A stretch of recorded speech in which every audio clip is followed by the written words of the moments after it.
Vasanth to our midst. Thank you for showing up today. Yeah, he's a little self-absorbed. I don't know.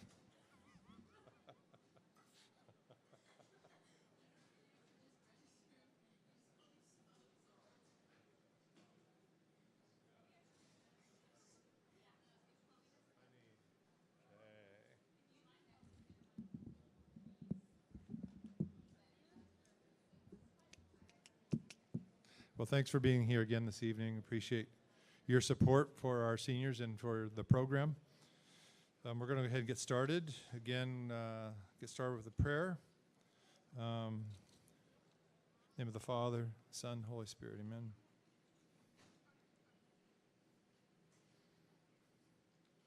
Lord God, each spring as we see tiny featherless fledglings pressed tightly against their mothers in the hollow of their family nest, we're reminded of the human love we experience from our parents' safekeeping, wisdom, and guidance. We thank you, Lord, for the love and care you extend to us through our parents who've created us for us from birth to independence. Thank you for their model of love, sacrifice, duty, protection, and all other virtuous qualities needed to spread your love and transform this world. Amen. The Father, Son, the Holy Spirit, amen. That's kind of a thank you to the parents. Thank you very much for what you've had to endure. What you've done for your students and all, and supporting them. A lot of work goes into raising kids.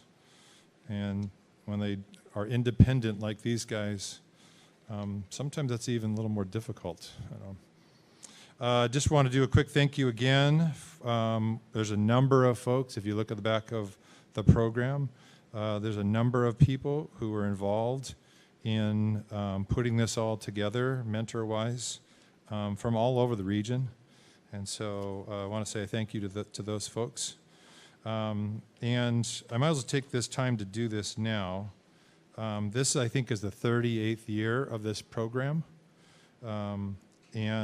A lot of people thought I started it, but I'm not that old. But our fearless leader, Ron Nielsen, who's over here, is the guy who started it. And so I just want to give a big thanks.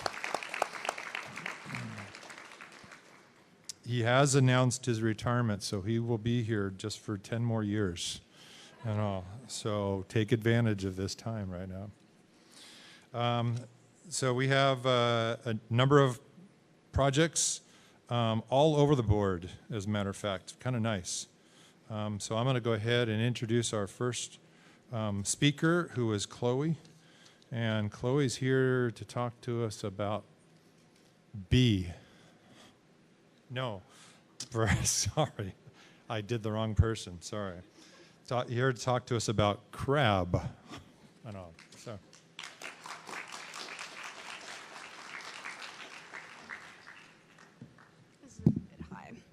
All right, hello everyone. My name is Chloe Mao. I'm excited to jumpstart this last session of the symposium for the class of 2023. My presentation will be on the larval heat tolerance and morphometrics as a metric for adult stock and M. magister populations in the Pacific Northwest. So the M. magister is more commonly known as the Dungeness crab. So I think the big question in the room right now would be, why the Dungeness crab? Why focus on this one species out of all the inhabitants and the other crustacean species living in our home waters? Well, I'm here to answer that for you. So sure, this crustacean is a favorite of Pacific Northwest dwellers like you and I, unless, of course, you're allergic to shellfish, but I'd question your choice of residence in Washington, because the Dungeness crab is a critical species in two main fields. Beginning from an economic standpoint, of course, commercial Dungeness harvests constitute a massive portion of fishing on the West Coast, particularly within our state. During the past decade, for example, harvest seasons have generated on average about $50 million to crabbers, making up a multi-million-dollar industry, the most valuable commercial fishery in this state. You're really missing out if you're shellfish intolerant.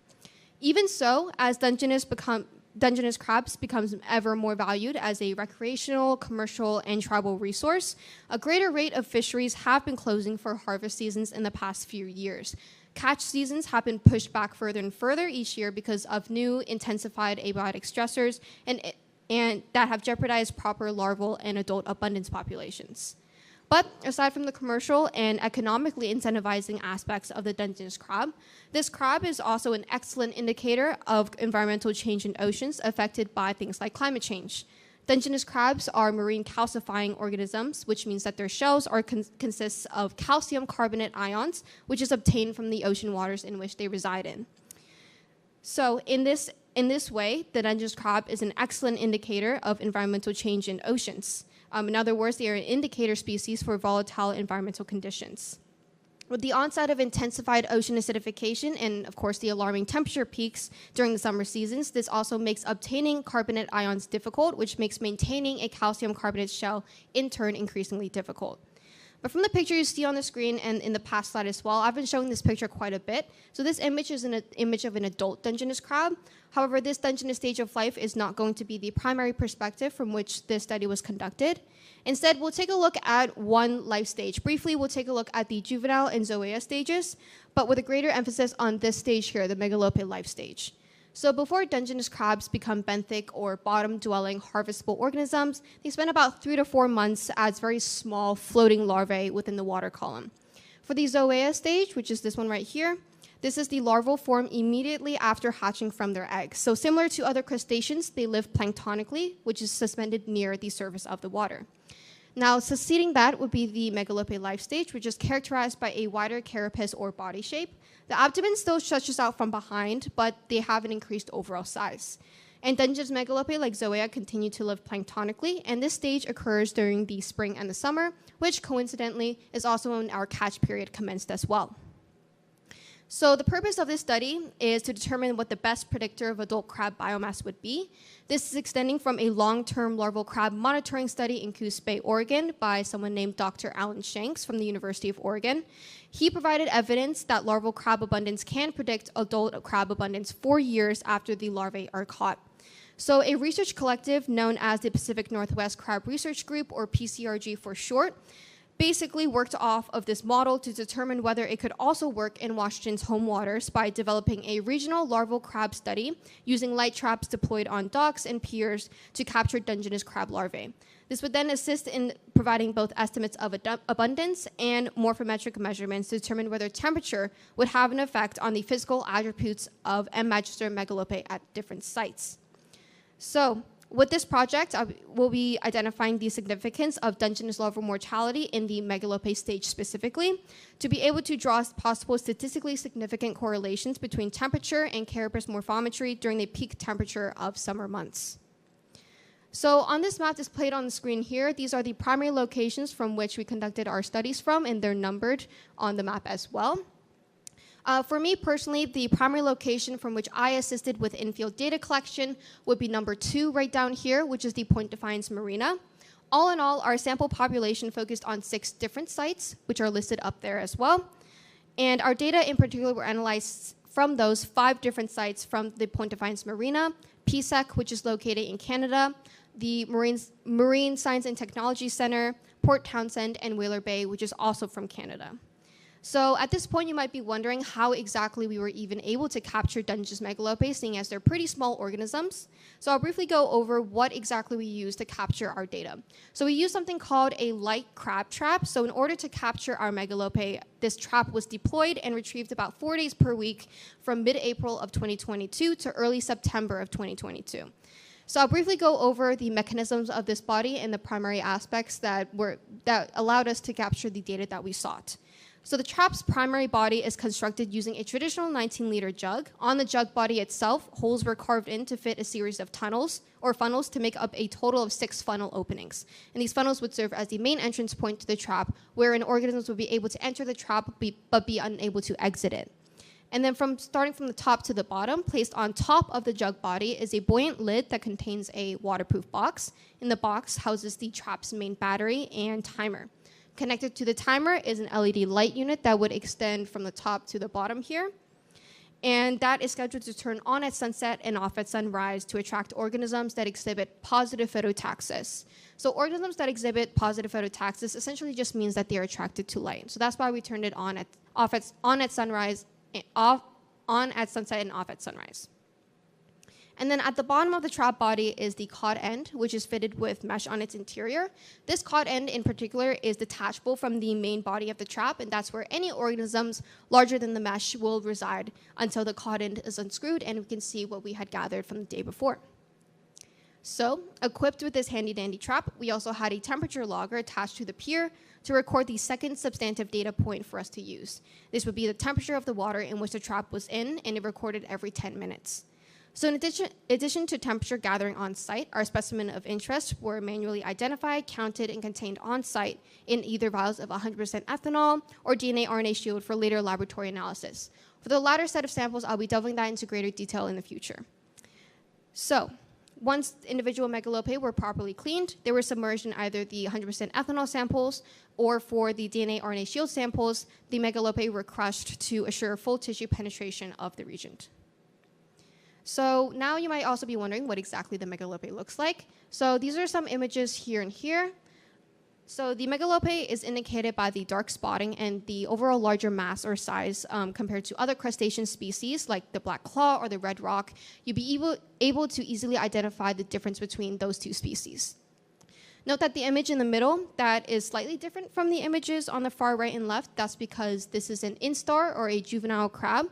That would be the next stage of life, succeeding the megalopae life stage. So this was just the first juvenile catch of the season, which is pretty exciting, and it basically indicated the imminent exhaustion of our catch period. And then once we were able to gather all the data that we needed, we brought them back to the lab at the University of Washington, Tacoma to do further analysis. To do analysis, we use something called ImageJ, which is essentially a precise microscope imaging application to be able to measure 3 different types of measurements from each individual megalopae, each of our sites. So what this process looked like as each individual megalopae was manually run through ImageJ, this is essentially what it looks like. So individual megalopae were taken out of their vials, placed in a gridded square cell culture dish, and a photo was captured of both a scale bar that was indicated and visible on the picture itself. So we could set a known measurement of 5 millimeters and then be able to measure accurately the 3 different types of measurement that we wanted from the megalopae. And the 3 different types of measurements that we wanted from the megalopae are here, here, and here. So in figure 1, this constituted the full total body height, which would extend from the tip of the rostral spine near its head here to the end of the posterior spine here. In figure 2, that is indicated by the line as well, which extends from the tip of the rostral spine near its head to the end of its carapace, and this measured the carapace height. And then here, this is just the width, which we identified by eye what was the widest portion of the carapace, and we were able to measure that. Now for our results, the megalopae measurements we collected from the different sites, 5 in total in millimeters, we were able to analyze them and graph them to the highest temperature of the day prior to collection with an applied linear regression line and an R-squared value to indicate little data variance. And each dot on this graph that you see here represents exactly 1 megalopae. So our graph data does not exactly show a statistically significant correlation between the water temperature peaks from any of the 5 sites during the summer month of August 2022. However, we'll be delving into some discussion about some possible inhibitors of this project, as well as some future studies as well. So for the first portion of some inhibitants with this study would be during the process of imaging the preserved megalopae carcasses, each specimen had to be manually captured using ImageJ, taking into account the carapace, of course, height, the carapace width, and then the total megalopae height. Some measurements were particularly difficult to capture accurately due to the difference of megalopae state. The time of preservation occasionally forced the megalopae to curl in on itself, which made it pretty difficult to properly gauge the length of the rostral spine. Width in particular was also pretty difficult to accurately capture, depending on because we measured them using our eyes and manually just were able to measure it from the widest portion of its abdomen. And then the second inhibitor was with the catch season itself. So essentially how we determined when the catch season ends for a Dungeness megalopae was if we had no Dungeness megalopae caught in the trap for 2 consecutive weeks. Unfortunately, we were not able to end our catch season under those premises. Instead, during one of the days in which we were going to go on site, we had noticed that the top portion of the trap was completely gone. So that would include the foam lining inside the line as well as the battery box, which housed the timer. So that was completely gone from the trap, and we did not suspect that the entire top portion of the trap was able to unscrew itself and float away. So we have our own suspicions about what could have possibly happened by gathering data at a public marina. So now the current condition of the M. magister population in the Pacific Northwest coastal waters will continue to be monitored closely to highlight the criticality of stage-specific vulnerabilities in estimates or yields of adult population and biomass. So the first point with future studies would be with the proper funding, further research can be conducted with a second set of samples, as I mentioned before, with the DNA-RNA shield samples. The DNA-RNA shield region will be able to serve as a stabilization solution for this megalope biological sample until further analysis can be conducted at a later time. Things like heat shock protein expression can then be quantified to determine the effects of volatile temperature fluctuations on a cellular level instead of physical that we had conducted for this study. Second portion of this would be with the statistical analysis portion of this. For statistical analysis, future studies can expand on our current use of the programming language we used, which was R. R is a common method of statistical computing and graphical analysis in various fields of research, so it's very commonly used. I particularly was not exactly the most well-versed in how to use R, and so it was really a system of trial and error within the team to produce the results that we wanted. So in the future, R can be used to gain a better picture for the relationships and results that we were trying to characterize, and basically produce. These are my citations. And then for some acknowledgements, I would like to thank Lindsay, who is in the audience today, for being not only my mentor, but also my friend. You really were able to kind of help me gain the knowledge of research itself and basically all the beauty that comes along with it, trial and error, the sweat, and all of that. But it was truly such an amazing experience with you throughout this entire project. I'd also like to thank Dr. Bonnie J. Becker from the University of Washington-Tacoma by welcoming me into the team at the Becker Laboratory. Without you, none of this would have been possible, and I'm so grateful for welcoming me onto the team. And then to the entire University of Washington-Tacoma Becker Laboratory, you guys have all been super helpful in the formation of this project and helping me create my paper, my presentation, and all of that jazz. And then, of course, thank you to the Marine Chemistry class of 23 for an amazing 4 years.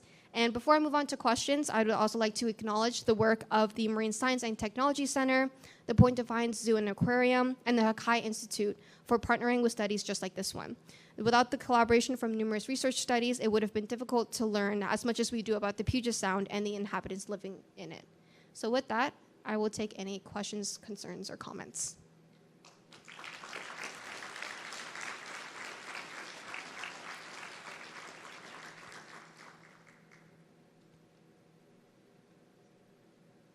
Yes, Mr. DeGroat?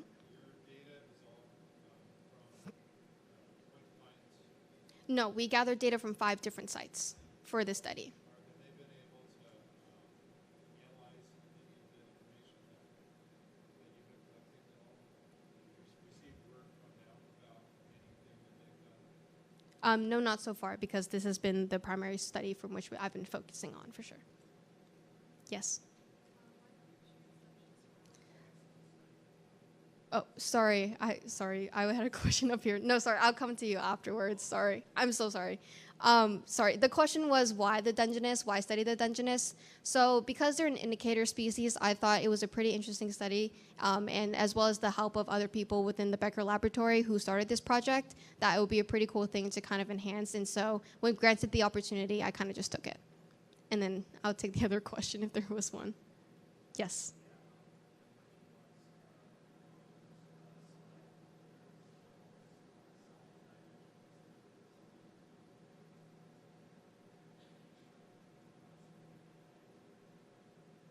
So the question was like taking weight into factor, if that's what I'm hearing correctly. Yeah, so basically I think that would have been an interesting variable to include in a future study, but for this purpose, we only measured basically the length and the measurements of the carapace itself in terms of morphometry, but that can definitely be a factor in future studies for sure. Yes.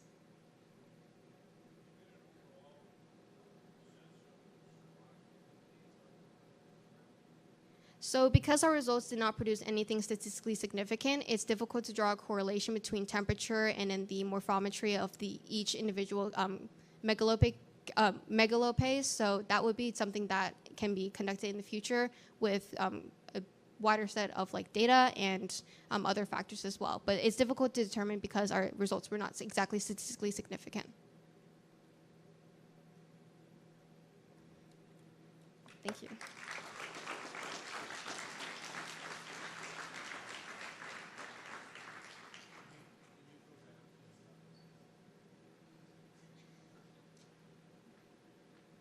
My apologies. Next up is Hannah Bidas with B.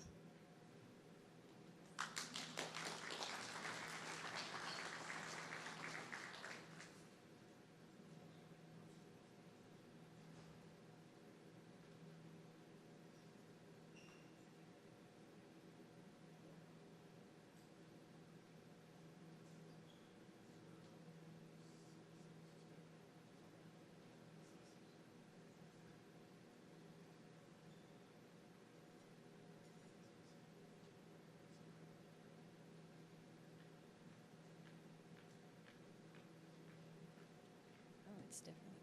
Okay. All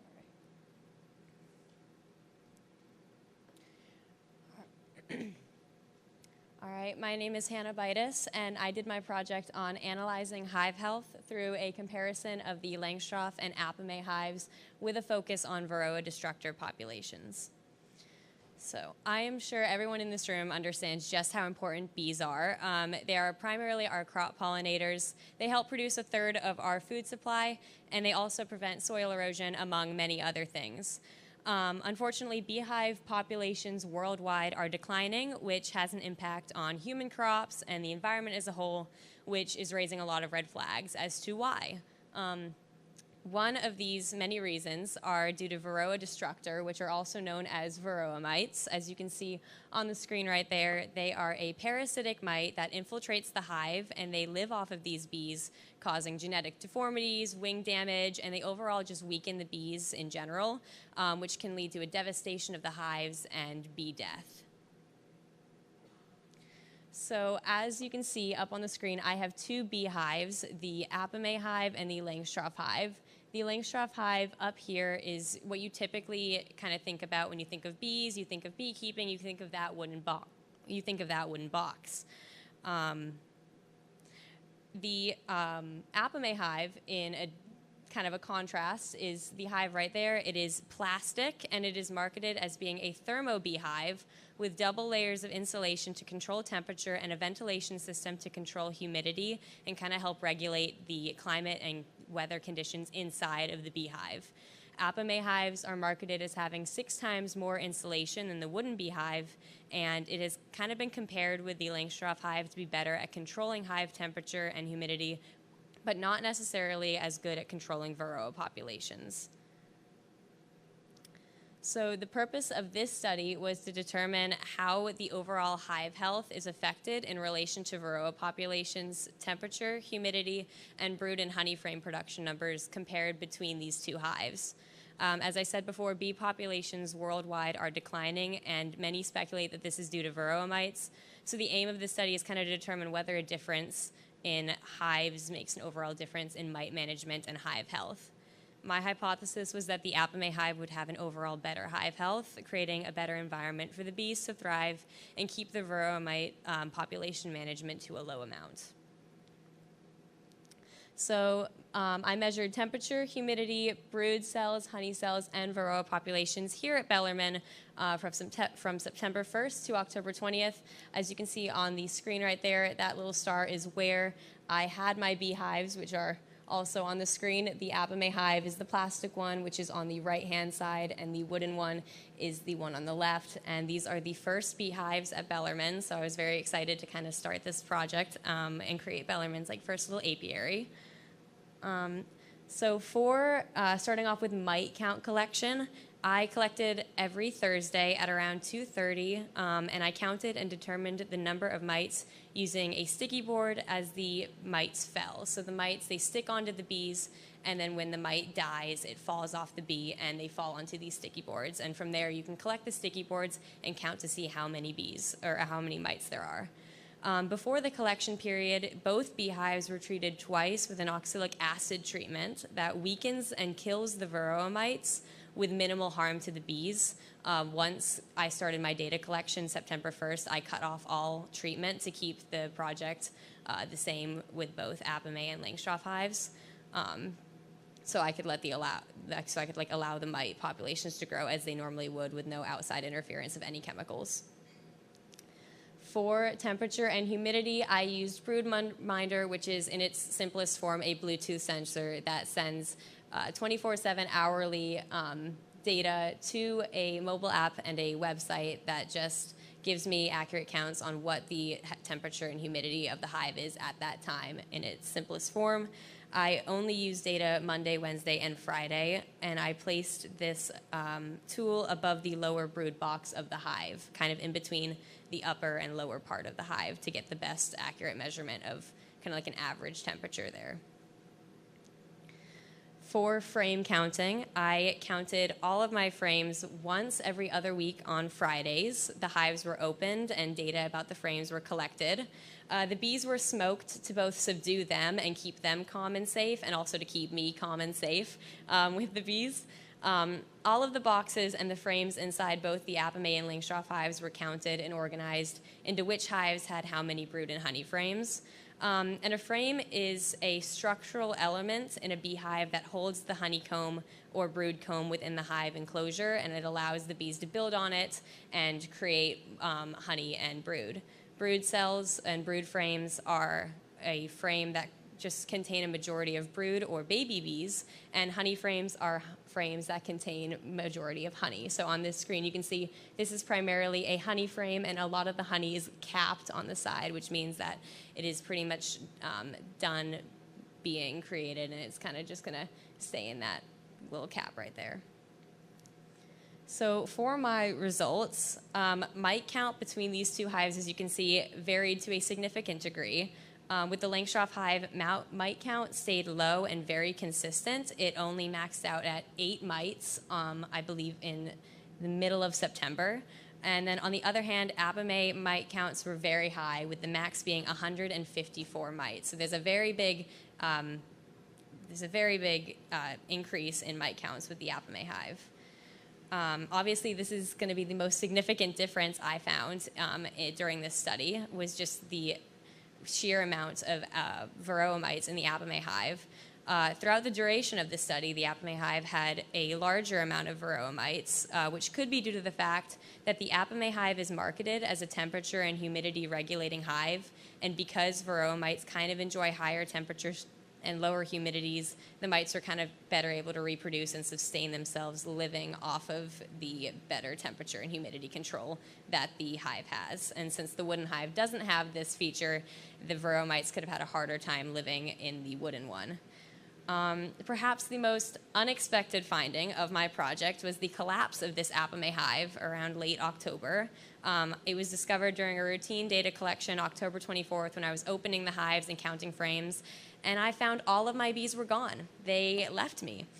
And there's no really clear evidence as to why exactly they left, but it's kind of assumed that due to the extreme numbers of varroa mites in the hive, the bees left, as they couldn't function as a strong hive with that overwhelming presence of a bee weakening and killing parasite.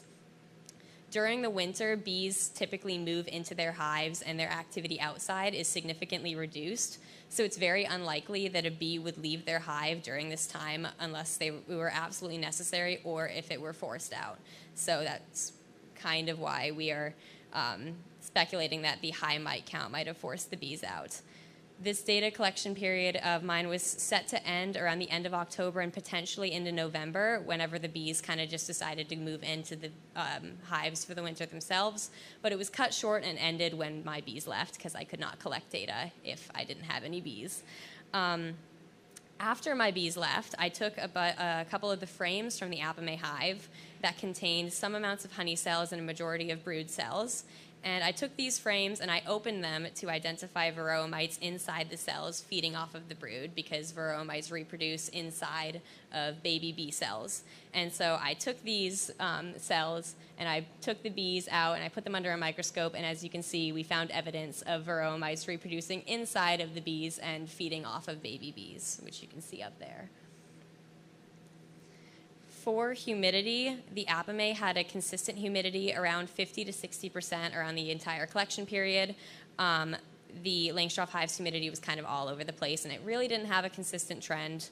For a healthy hive, a beehive should stay around 50 to 60% as well, is kind of what bees prefer, which unfortunately is also what varroa mites prefer in terms of humidity. So that varroa mite and bee humidity range is very similar. The humidity for the Apame hive was around the same humidity for the bees as well as varroa mites. In terms of temperature, bees typically prefer a temperature around 90 degrees Fahrenheit, give or take. Any higher or lower, and bees are going to start fanning their wings to promote temperature control, and they're going to have a harder time functioning as a colony, which is going to lead to a weakening of the hive. In order to effectively infiltrate and reproduce inside of the hive system, these varroa mites prefer a temperature a little lower than bees, around 80 degrees. The Apame hive started out with a very consistent high temperature in their ideal range before slowly cooling, as you can see, and then dropping completely to around 50 to 60 degrees at the end of the collection period. The Langstroth hive, it kind of started out a little lower than the Apame hive, as you can see, but then it kind of bounces up and to its consistent levels. The sudden drop in temperature for the Apame hive is consistent with what we know about the bees leaving, because when you have a bunch of bees packed into a tight spot, obviously warmer bodies, it's going to be a lot more heated in there, and then when your bees leave, all of that temperature is going to go out the window. And so the cooling makes sense because I had no more bees in my hive, so it was going to get a lot cooler in there. So as I said, the Apame's temperature was overall a little cool for a healthy beehive, but it was a good temperature for the varroa mites to sustain a good and healthy parasitic life. The wooden hive's temperature started out low, but towards the end of September and into October, it reached standard temperatures for a healthy beehive. The Apame hive started out with a better temperature for bees and ended with the perfect temperature for mites. And the Langstroth hive started out with temperatures a little low for bees, but ended with the perfect condition for bees. The humidity of the Apame hive was in the ideal range for a healthy beehive and low for varroa populations, though not really deadly or to the point where it would weaken populations. And the humidity in the Langstroth wooden hive was just bad for bees and mites in general, which could be a part of the reason that the wooden hive appeared to be weaker and less active. One correlation, the Apame hive seemed just throughout the collection period very healthy. It was very much the healthier of the two hives, which could be due to hive theft. So when you have two hives in a close relation to one another physically, as mine were, the weaker hive, the stronger hive tends to steal from the weaker hive. It steals honey. It can result in bee deaths. And so as you can see, when the Apame hive loses all of its bees, the Langstroth hive had a sudden increase in temperature, which we're kind of speculating is due to the fact that there were no bees to steal from the wooden hive anymore, so it was able to function as a colony better without that threat of other bees. In terms of honey, the honey frames varied as well. The Apame hive had a consistently higher honey count than the Langstroth hive, and the Apame hive at max had 10 frames, whereas the Langstroth hive only maxed out at 4. So we can see a lot more honey is being produced inside of the plastic hive. In terms of brood frames in both hives were very much all over the place. There really wasn't a pattern or a trend there. In general, more honey and brood frames in a beehive indicate a healthier hive, as more honey, more babies tends to lead to a better colony in general. As a beehive transitions into the winter months and prepares for winterization, it's more common to see less honey being produced, less babies being born as they're kind of moving in. So we were kind of maybe expecting not as much honey in brood. Since there's no real trend in either the Apame or Langstroth hives, we don't really have much information on how on-trend my data is with what the known facts of bee behavior is come the winter months. With more honey frames, the Apame hive had more of those, and since more honey typically indicates a healthier hive, we can say that the Apame hive had a lot more honey and was more healthier in that regard.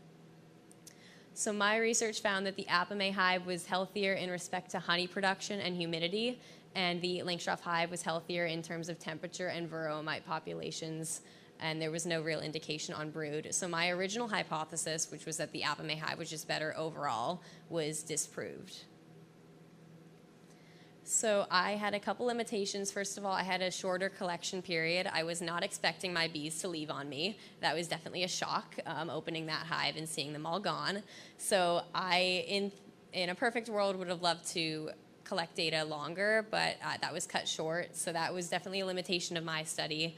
Another limitation, I only had 2 hives to study, which limited how much data I could collect. And then for the broodminder to send you accurate Bluetooth data results, you have to be within a certain range of it. And so in order to collect that data, I had to go physically close to the beehives every Monday, Wednesday, and Friday, which was a limitation because some days it was hard to get to Bellarmine to collect the data or whatnot, and it would have been a lot easier to just have it sent to me if that Bluetooth feature was just a bit better. Further research could be done analyzing hive health over a longer duration where your bees don't hopefully leave you. Research could be done comparing the effectiveness of different varroa mite pesticide treatments in regards to these 2 hives to determine if the make and model affect how the hive treatment is affected. And there have been similar collapses at large farms to see, and so a study to see if it's like a regional thing, if it's just a Bellarmine thing, if it's a Tacoma thing, or if it's bigger than that, could be done to determine whether bees are leaving just like in this general area or if it's a bigger problem.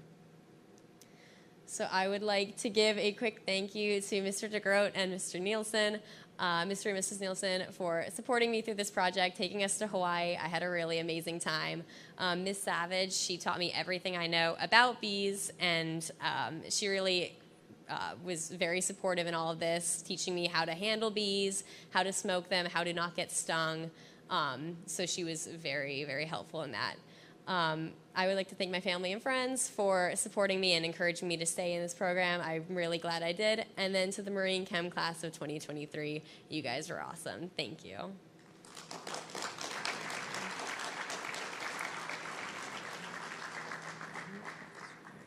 And then I will take any questions. Ben.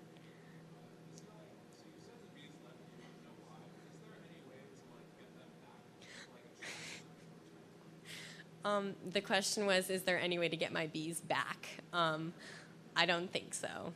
They're long gone. They left me in October, so I think they're out there now. Yeah. Corinne?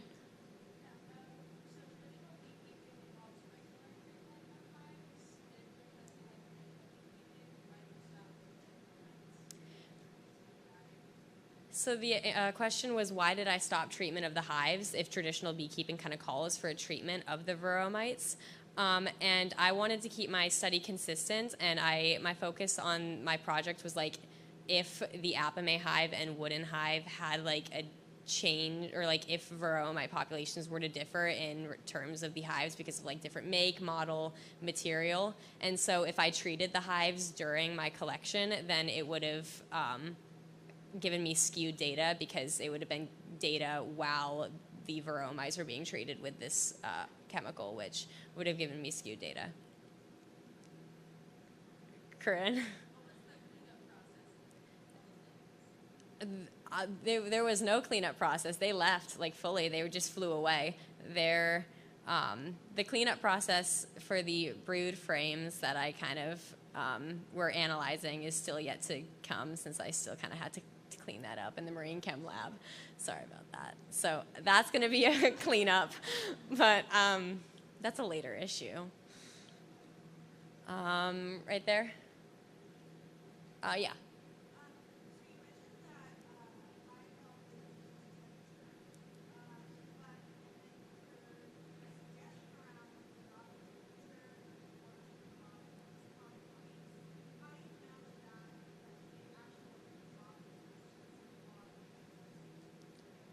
Could you repeat the question? Sorry.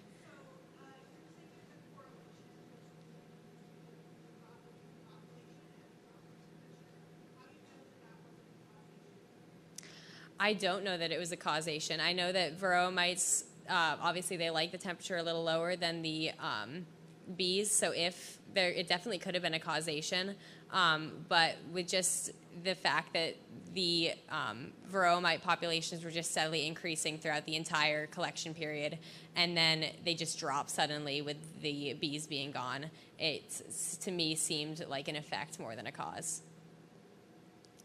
Olivia?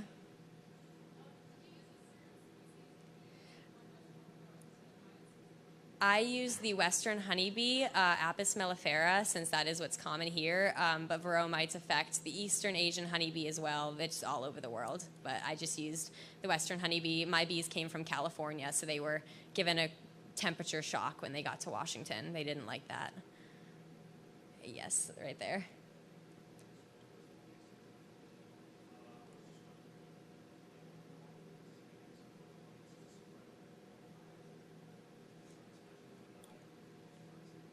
It could be very easy for the mites to spread, which is why I was very confused when one hive had an overwhelming presence over the other.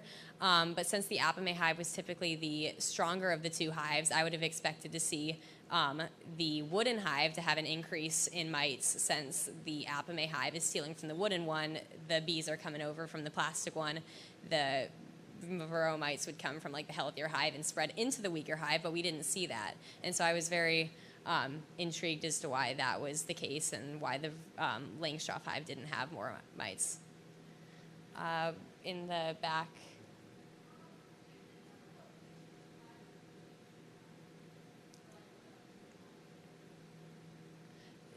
The question was, do I think the location of the hives would have changed data collection? Are you like talking about like here at Bellarmine or like in Washington or?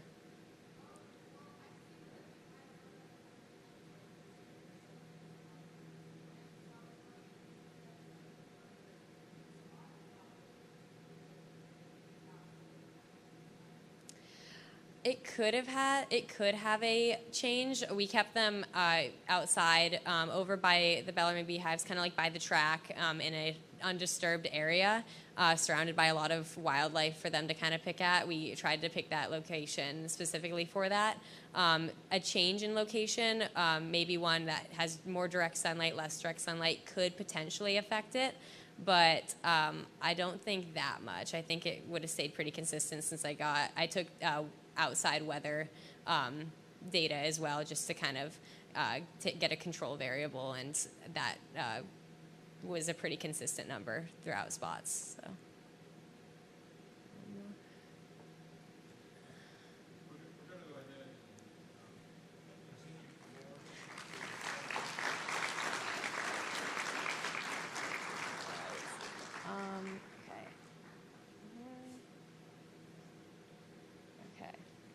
Next up is Levi with weights, I believe, with weights. Where is there?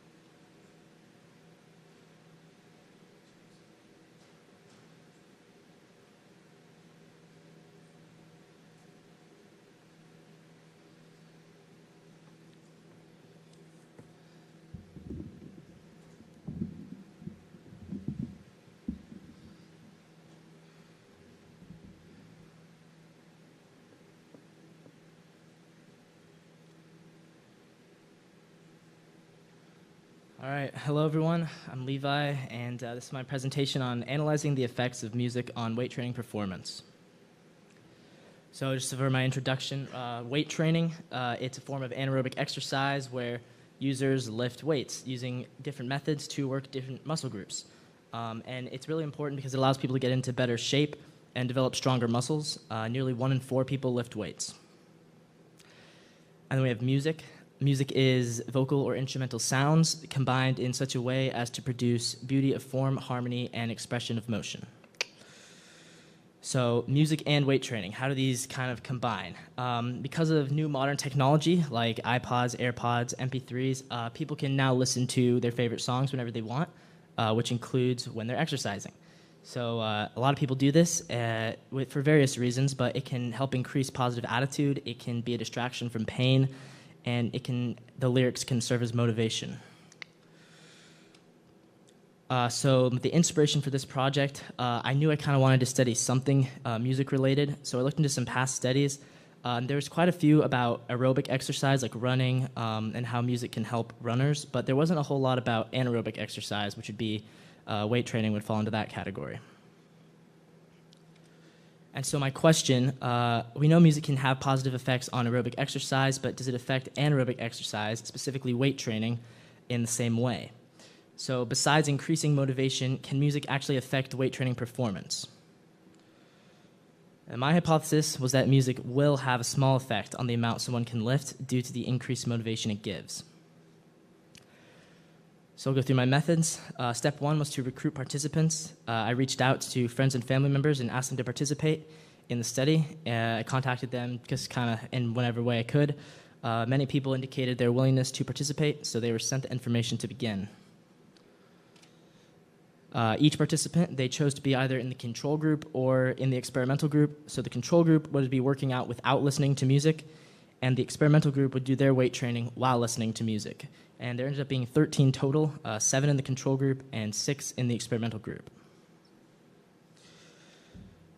So each participant would choose 5 lifts that they would complete for the study. And I gave them the freedom to choose whatever they wanted as long as they kept it consistent throughout their 5 weight training sessions, because it was kind of a struggle to recruit participants, and so I kind of had to give them more freedom than maybe would have been good for the results, but we needed to get people to do it, so that was what we went with. And they could choose to focus on any kind of muscle group they wanted.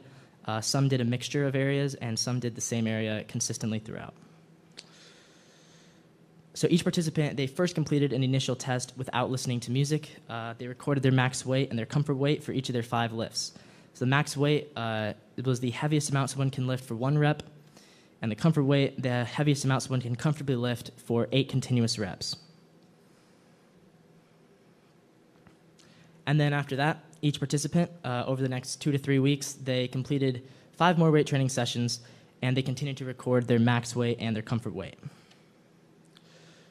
I'm not going to read through this, it's kind of long, but this is a list of the various equipment and materials that the people used while they were doing their weight training. And this is the category of muscle groups that they focused on. So you can see arms was pretty common. A lot of people were doing lifts that focused on arms. And legs were also pretty common. Shoulders and back, not so much. So not as many people wanted to focus on shoulders and back. So the participants who were listening to music, they used their personal listening devices like earphones, AirPods, whatever they had to listen to music. And they listened to broad ranges of genres. The most popular was rap and hip-hop, but some people listened to rock, pop, and even some person listened to holiday music. It was in December when they were doing it. They completed their workouts at gyms in the local Tacoma area, and some of them were doing this at the Bellarmine Fitness Center right over there. So we'll look into the results. So I basically found the improvements over the time, and so you can see this is the experimental group, and they did improve in both their max weight and comfort weight. And then the control group as well, they improved as well in the max weight and comfort weight. I did have to remove a couple of outliers. There was one person who got injured halfway through the study, and that kind of skewed the numbers in a direction that wasn't really normal because they were lifting a lot less after the injury. But that's obviously, if you're not getting injured, that would not logically be happening. So then this is the percent increase, the total improvements. So you can see the group who listened to music, figure out how to get this pointer thing to work. Over there, they increased by 9 and 8% in their comfort and max weight. And then down here, without music, they increased by about 3%. So They all increased, which is good. They all made progress, which is obviously the goal. You can see the results by muscle group. People who were focusing on shoulders actually had the most improvement, which I found interesting. And then for the back, not as much improvement, not as much over the chest either. But yeah, I thought that was interesting. And the legs, for some reason, they improved more without music than with music. So honestly, I think that's just because of small sample size. I don't think you can take much away from this data.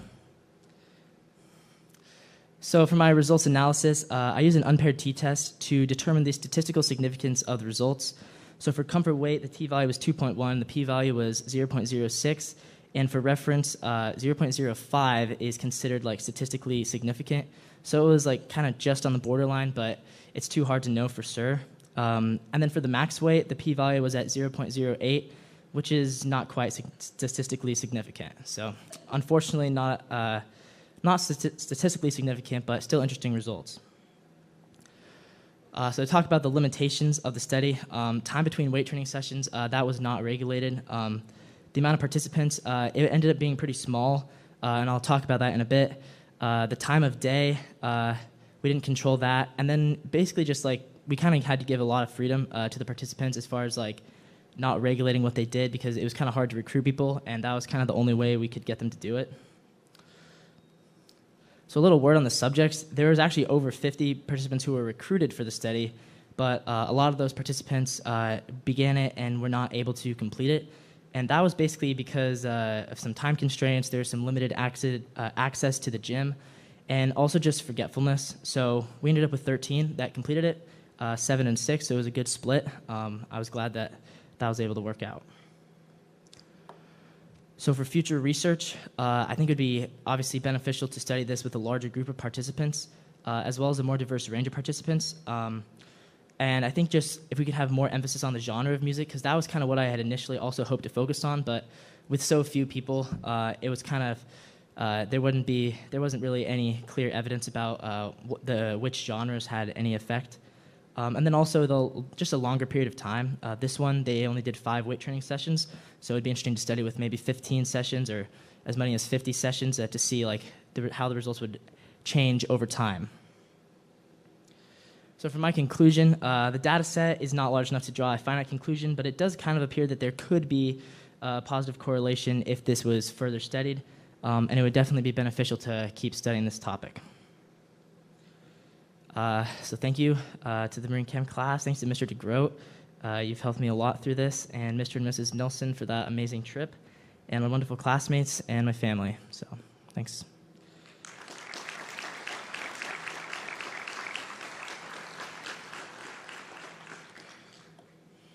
If anyone has any questions. Vasant?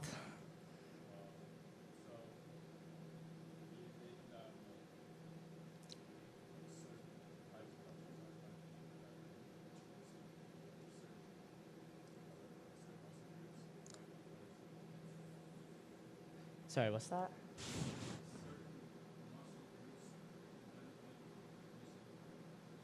So he asked, would certain muscle groups benefit from music than others? I couldn't really tell based on the data, but it did kind of appear that the shoulders was getting a larger increase, but I think that's honestly just like kind of the randomness of the data. If there was more data, we could maybe draw more of a conclusion about that. Yeah, Ben?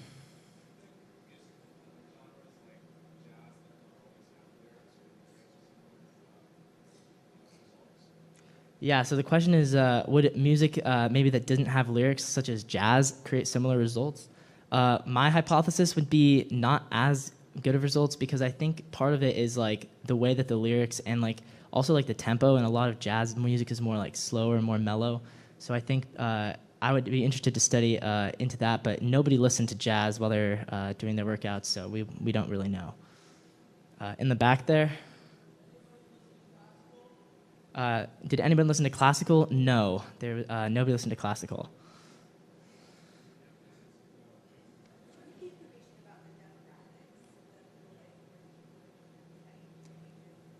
Yeah, so initially we wanted to do both genders. There wasn't enough girls who were wanting to be participants, and it didn't really make sense to do a mixed gender study with a vastly differing amounts. So we just did for males, and then the age, the youngest was 14, the oldest was 46, and I think the average was about 25, yeah.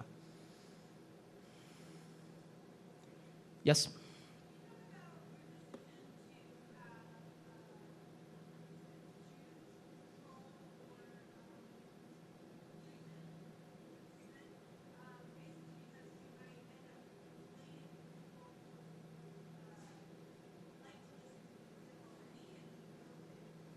Yeah. Yeah, that's definitely a limitation of the study.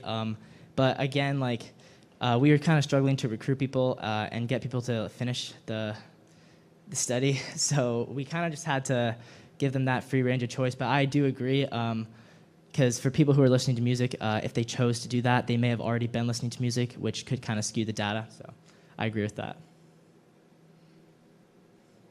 Yeah.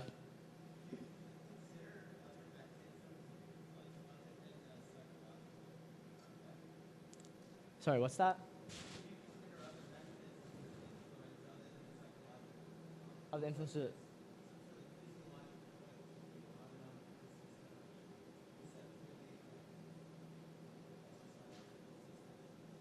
Yeah, honestly, I'm not really sure, but I would assume that it's possible, but we just didn't study that much into that. All right, thanks, guys.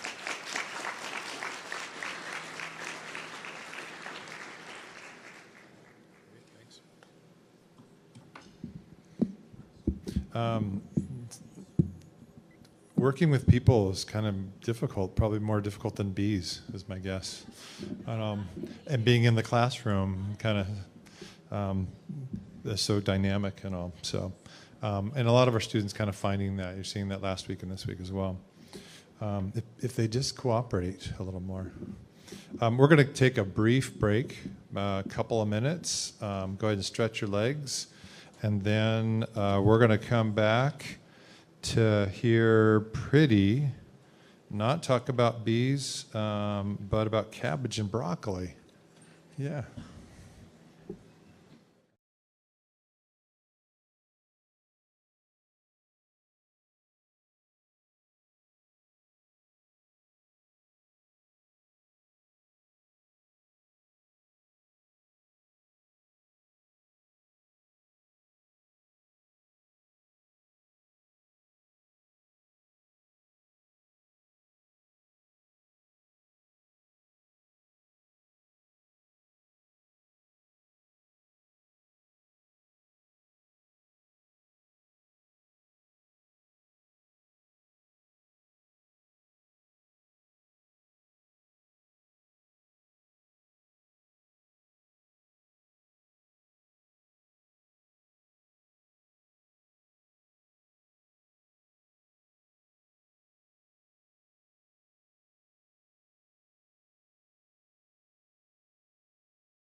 Okay, let's go ahead and have a seat. Hopefully you got yourself stretched and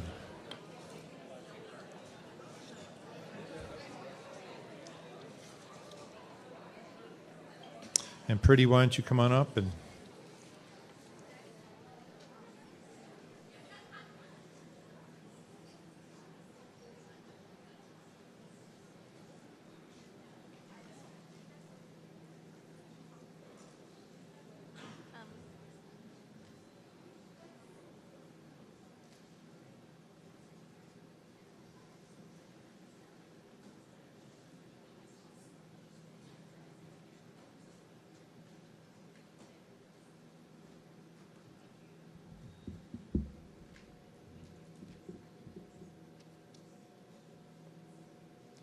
Hi, I'm Pretty Grover, and my project was testing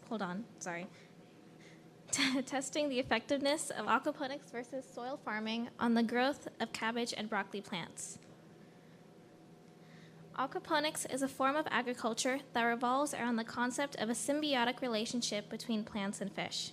Traditionally, agriculture has been based on soil farming, but recent technological advances have shown that these different methods of farming may be more effective than soil planting. Aquaponics has an element of hydroponics, where plants are grown in a substrate as opposed to soil, and an element of aquaculture, where a tank with fish connects to it in such a way that the water from the tank will be circulating throughout. The fish waste will be broken down by bacteria in the water into its nutrient components of nitrogen and oxygen, so the plants can utilize it to grow into a hydroponic unit. Not only is this beneficial for the plants, it also improves water quality for the fish as their waste is removed, which makes aquaponics a suitable candidate for both vegetable and animal farming.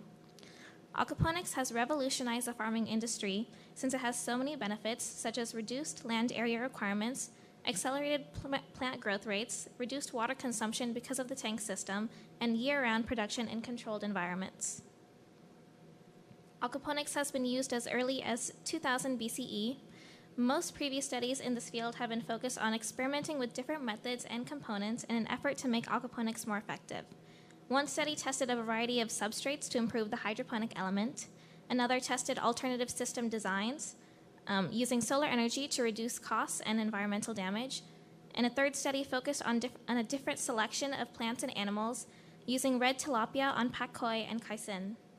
This experiment focused particularly on the effectiveness of the aquaponic system itself, as it was a new system, and if utilized properly, could provide many benefits to the school through maximization of plant numbers and types that could be cultivated well in the greenhouse.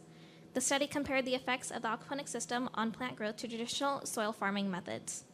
While previous studies commonly used tilapia for the aquaculture system, this used goldfish. Another significant difference is this experiment used cabbage and broccoli plants, whereas these previous studies had used different native herbs in their experiments. As these different methods of farming continue to replace traditional farming in the agriculture industry, I wanted to try implementing an aquaponic system at Bellarmine in hopes of providing better quality of care to the plants in the greenhouse.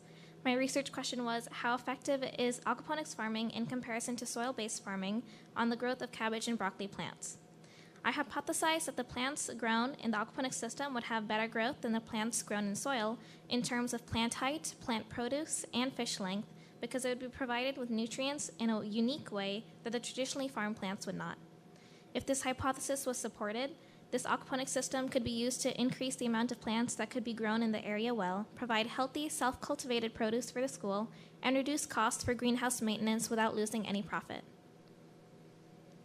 The aquaponic system was set up in the far corner of the greenhouse and used a flood and drain system, which irrigated the plants by filling the hydroponic unit with water, followed by a period of draining to draw air into the roots.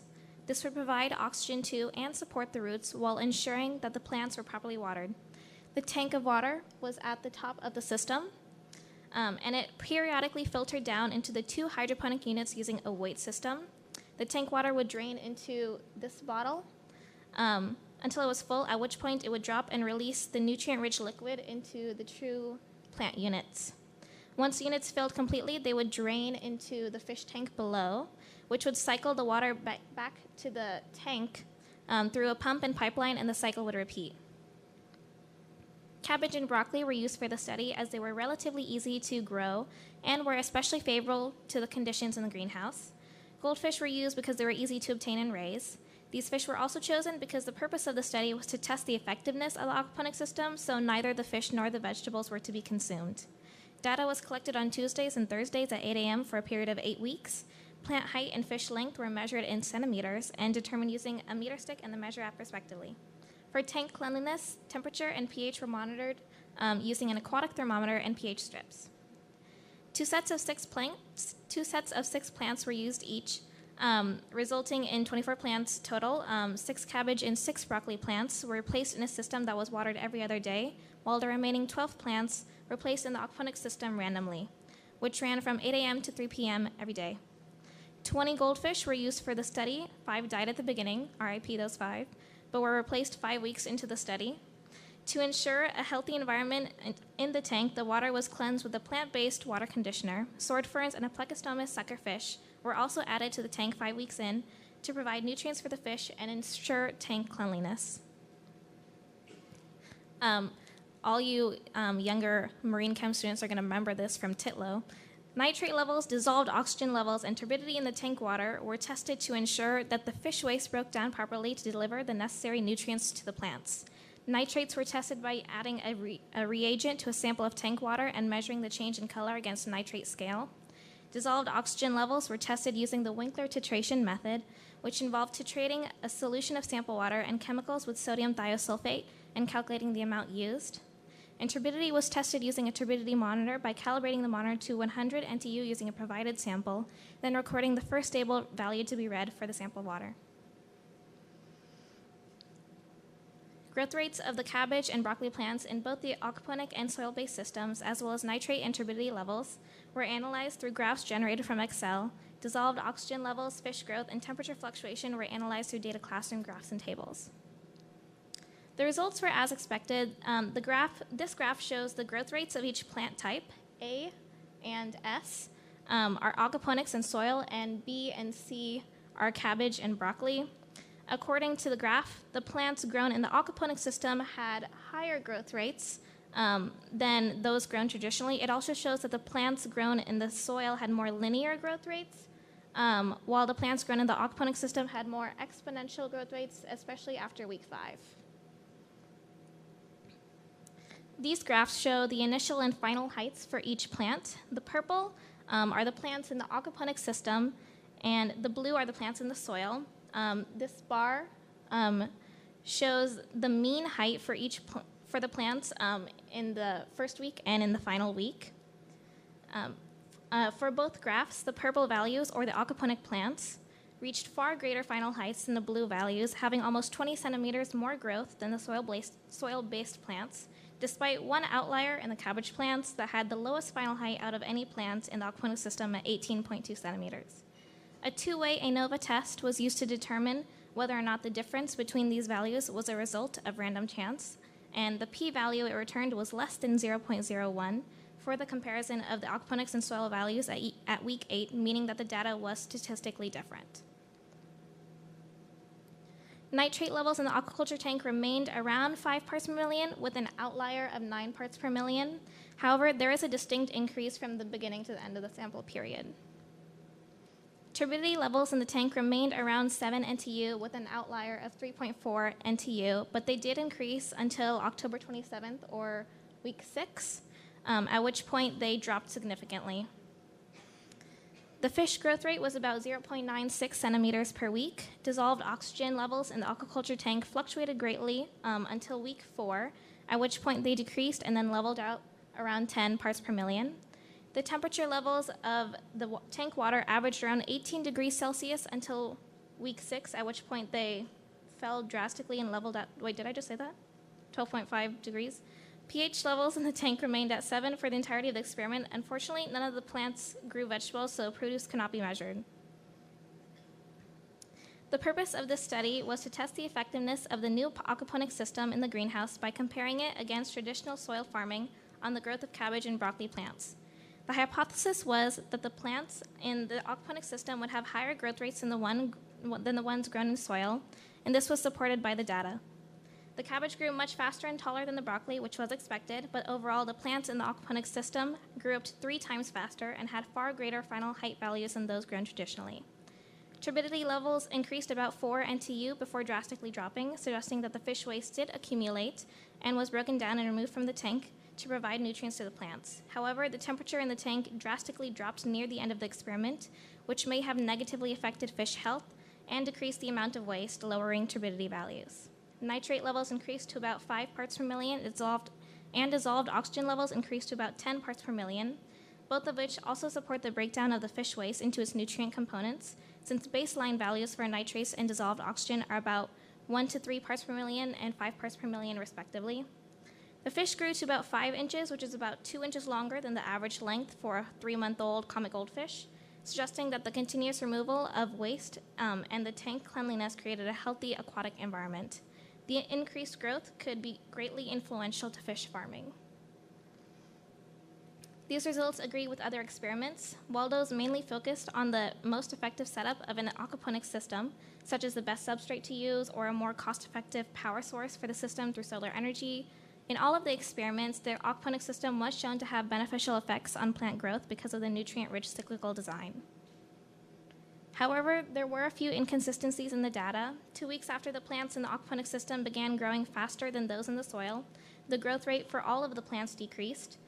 While the plants in the aquaponics system continued to grow faster, overall the plant quality had declined. This is most likely because of the pests that were discovered 3 weeks in. They were aphid larvae, these white things, and they were eating the leaves, which took away a main source of energy for the plants and slowed their growth rate for height-end produce. This is likely also the reason that the outlier cabbage plant in the aquaponics system was unable to grow. Finally, there were some abnormalities in the data, such as one value for dissolved oxygen 2 weeks in that was significantly higher than all of the rest, and one turbidity value that was significantly lower. The former may have been due to an air bubble accidentally being collected with a water sample, and the latter due to a calibration error.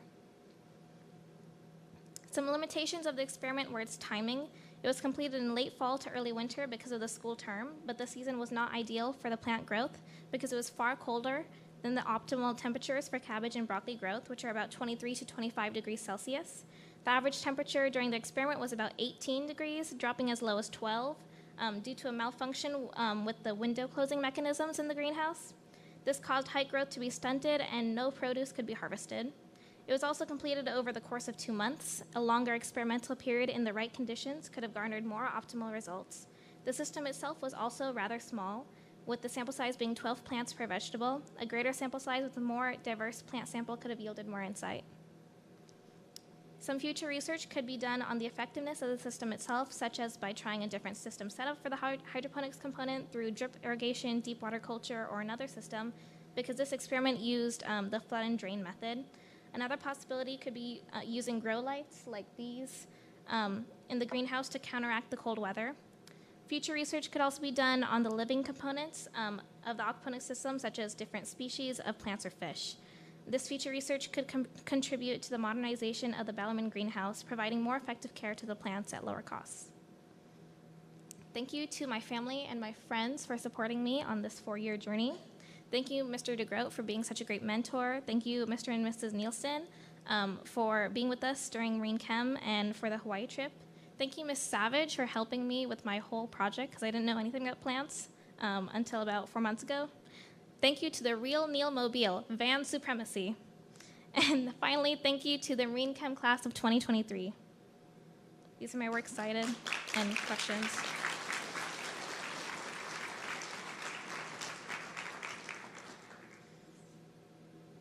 Yes, in the...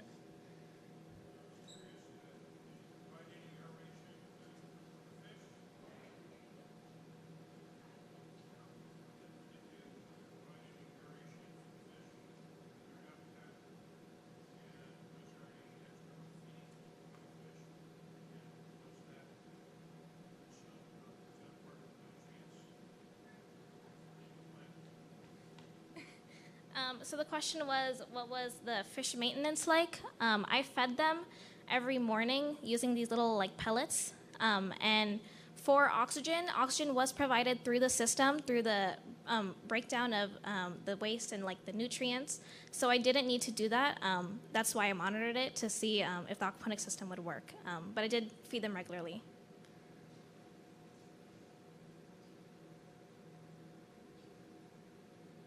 Okay. Oh, Bella?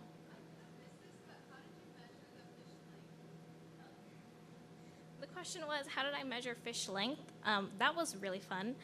Because I couldn't scoop them out because they were too fast. Like usually when you measure fish length, you drain the tank so that there's not much water left, so you can scoop them out easily. But I couldn't do that, so I kind of have to awkwardly hover over the tank with my iPad, and it had like this little AI feature where it was just like, this is approximately this long. So it wasn't super accurate, but I hope AI has advanced enough for me to say that. Hannah?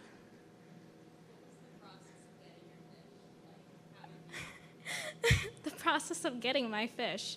I'm not 18. I won't be 18 for several more months, so I'm not legally allowed to buy fish. So my best friend, Libby, she's in the audience right now. I had to send her this list of notes, like, I need you to buy this many fish of this type, and I need you to ask this much about, like, fish maintenance. And I, like, snuck her into the Petco while I was waiting in the parking lot, and I was like, can you buy these for me? Because she turned 18 way before me.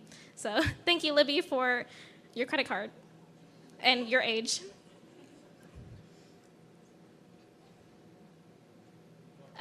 Yeah.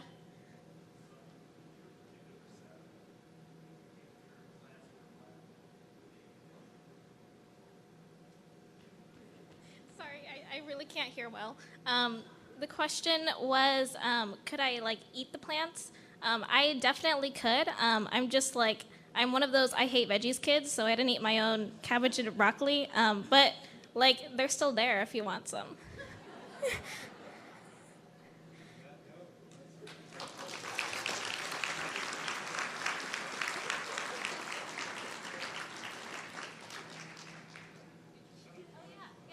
Sorry. Next is Bella Bia with Snail.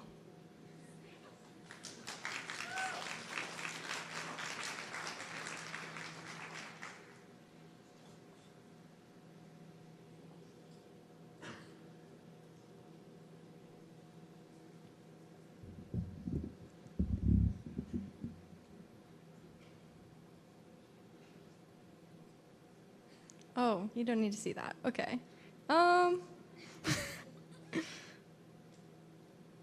There we go. Okay. Hi, I am Bella Bia, and I examine the effect of experimental steaming on Cernuela virgata's geographic distribution at the Port of Tacoma. Cernuela virgata, or the vineyard snail, is a terrestrial snail native to the Mediterranean region of Europe. It feeds on cereal crops like barley, wheat, legumes, pasturelands, and decaying organic matter. The population at the Port of Tacoma is suspected to use a biennial life cycle and mate in the wet season. In the summer, this species goes into a state of dormancy called estivation, and during this time, they mass at the top of plant stalks or on fence posts or rocks. You can see an example of this in the top right image. But why does that all matter? Well, C. virgata is actually an invasive species, so they're a non-native organism that has expanded its range from where it was initially introduced and has the potential to cause harm to the environment, the economy, or to human health. They're of utmost concern in Washington state because they threaten multi-million-dollar agricultural industries by eating and contaminating crops and by clogging machinery. This is especially common because of the massing behavior that I showed in the last slide. The vineyard snail was first detected in Washington state in 2005 at the Port of Tacoma. It is suspected to have arrived via shipping containers on citrus plants. Surveys conducted after its initial detection revealed that about 300 acres throughout the Port of Tacoma were infested. The port, in collaboration with WSDA's Plant and Animal Health Inspection Service, opted to try eradication methods that were effective in Michigan and North Carolina, including habitat alteration, vegetation clearing, debris disposal, baiting, trapping, and molicide application to treat the infested sites.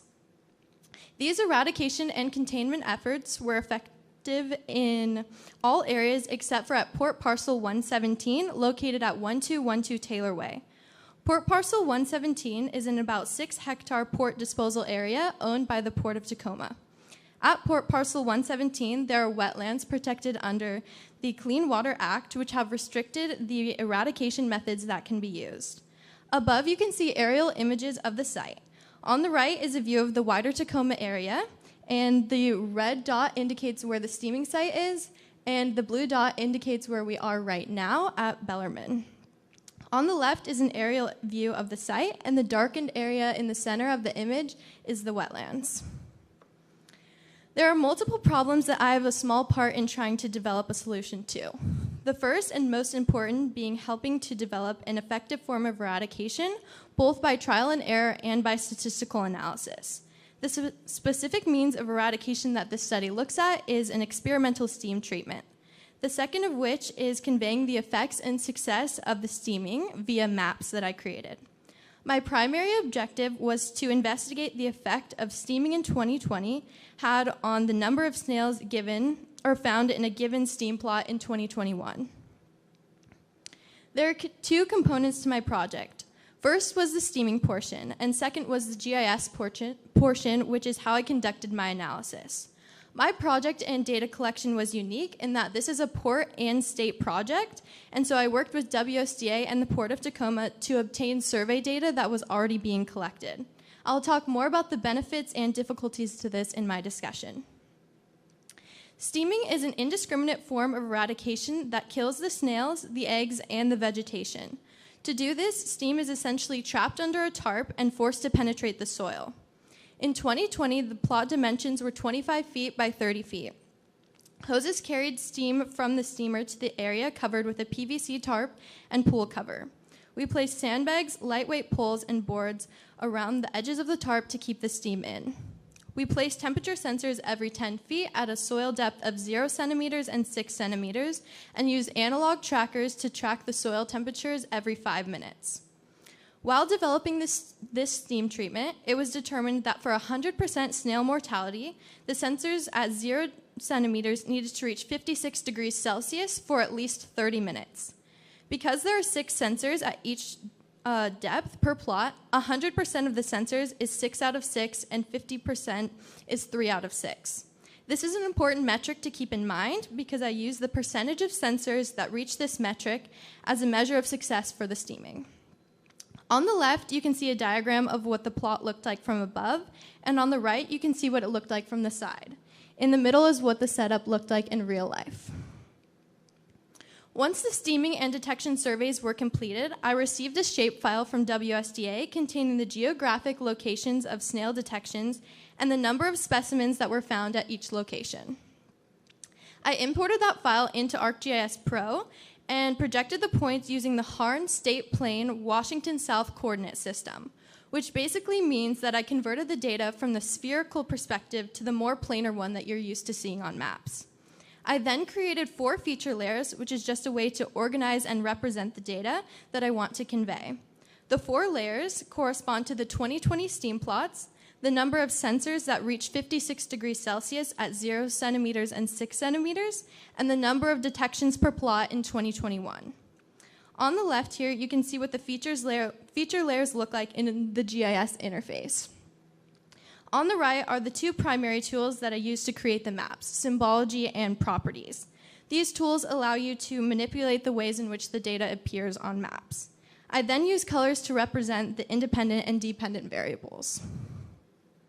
So for my results, I conducted 2 linear regressions to determine if there was a relationship between the percentage of sensors that reach 56 degrees Celsius at 0 centimeters and 6 centimeters and the number of snails found in 2021. On the left is a graph of the relationship between the 0 centimeter sensors in 2020 and the 2021 snail detections, and on the right is the graph of this relationship between the 6 centimeter sensors and the 2021 detections. The p-values of greater than 0.05 indicate that there is not a strong correlation between these 2 variables and that I must accept my null hypothesis. What is interesting, though, is that the graph on the right indicates that as the percentage of sensors that reach the mortality metric increased, so did the number of snails, which is not expected. Ideally, we would see a downward trend like you see on the screen in both graphs, albeit it might be with a bit of a smaller slope. We want the number of snails in a given area to decrease as the percentage of sensors to reach the mortality rating increases. So onto the GIS analysis. This was the first feature layer that I created using a series of polygons. It depicts the 2020 STEAM plots and provided a base for the rest of the maps that indicate the relationship between the sensors and the snail detections. The orange outlines represent the perimeter of the 25 by 30 foot plots. These two maps visually represent the statistical data that I shared earlier. The one on the left represents the number of snails found in each plot in 2021. A darker blue represents more snails, and the lighter blue represents fewer snails. The map on the right represents the percentage of sensors at 0 centimeters that reach 56 degrees Celsius for 30 minutes. The darkest red indicates that 100% of the sensors obtained this metric. Keeping this criteria in mind, the idea would be that the dark red plot on the right map would be baby blue on the left. As we can see, that is definitely not the case. The statistical analysis and these images show that there isn't a direct relationship between the number of detections and the number of sensors that reach the mortality rating. These represent the same relationships, with the exception that the map on the right now represents the percentage of sensors that reach the mortality rating, but at 6 centimeters. You can see that less sensors reach the ideal metric, and therefore the map is made up of lighter colors. And there could be a few reasons for this. The first is that 2020 was the first year that the steaming was conducted, so the Wazoo team was learning as they went. The steam hose was prone to leaks and often prevented the steam from reaching the plot at a high temperature and high pressure. We opted for a different hose in 2021 and 2022 that delivered the steam more effectively and efficiently. Second could be the time that the plot was steamed. In the first year of steaming, the duration of steaming was highly variable, ranging from just under 3 hours to almost 6.5 hours. This year, all of the plots were steamed for at least 4.5 hours. So is the steaming really working? Unfortunately, my analysis of the relationship suggests that it is not. However, it is important to look at what we know overall. Since the steam treatment started in 2020, the sea vergata population at the Port of Tacoma has declined. This bar graph on the left shows the downward trend that we are looking for. The problem is we don't know exactly why this is working, and there's a whole list of variables that could be influencing the outcome. This is an ongoing project in collaboration with several outside entities. I worked with biologists at the Port of Tacoma, WSDA personnel, and the STEAM team at WSU. We all have the same goal of eradicating this species in Washington state, but different organizations and different systems and different priorities. Thus, the temptation is to do everything we can possibly think of to eradicate this species. But then it makes it very difficult to manage and track all of the independent variables. So if it works, then it's great, and you don't have to ask questions. But if it doesn't work, then it's really difficult to differentiate what might be inhibiting the success of the steaming. In addition to navigating, receiving data, and processing data from outside entities, I also had to manage my own analysis. The primary discussion point, from my perspective, is my failure to account for the fact that despite being slow, snails do move. This study fails to recognize that the treatments that reach the mortality metric may have been successful at killing the eggs, the juveniles, and adults in given plots, and other individual vineyard snails could have just moved into the area throughout the course of the year. So where do we go from here? There are so many possibilities with the volume of data that we have. Something that I'm hoping to create for an upcoming science fair is a story map. Story maps allow you to create an accessible storytelling interface. So instead of several static maps like you've seen throughout this presentation, you would see an interactive map that paints a picture of the project as a whole. This would be even cooler with the GIS data from 2022 because then we can track trends throughout multiple years. The detection data from 2022 will also be interesting because sensors were placed at 10 centimeters rather than at 6. Another thing that we could look at is the host of independent variables that we have data on, including the time steamed, average daily temperature, time above 56 degrees Celsius, and the vegetation. And here are my references, and then I have a large list of people to thank, because I could truly not have done this project without them. First, I would like to thank Dr. Marianne Elliott from Wazoo. She introduced me to this project and everyone involved and welcomed me onto her team, in addition to helping me pivot this project several times. Next, I want to thank Anthony Johnson, who I also worked with through WSU. He taught me about GIS and walked me through a ton of different ways that I could approach analysis. I'd also like to thank the port biologists from the Port of Tacoma, Sasha Ertl and Jen Stebbings, and Ryan Wohan from WSDA. They were instrumental in my understanding of the species and of Port Parcel 117.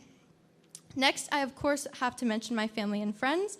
They have all supported me throughout this entire process and always reminded me to persevere. I want to give a big thank you to Mr. DeGroat for believing in me, challenging me, and giving me the opportunity to be a part of this program. And to the Nielsen's in the class of 2023 for an amazing Hawaii trip and lots of great memories. And last but certainly not least, to the real Neomobile. We will always be the best van.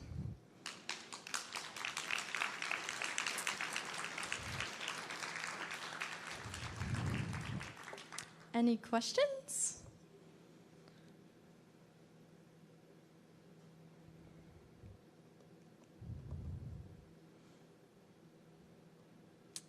Yes.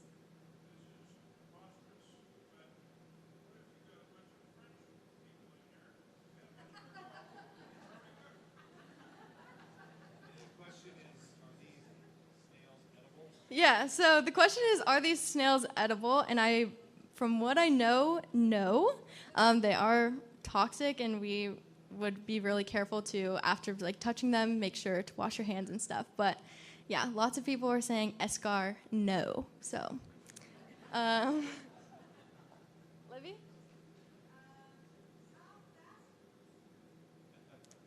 The question was, how fast do the snails move? And I honestly don't know, but fast enough to maybe cause contamination of the plots over the course of a year. Oh no. Any other questions? Oh yes.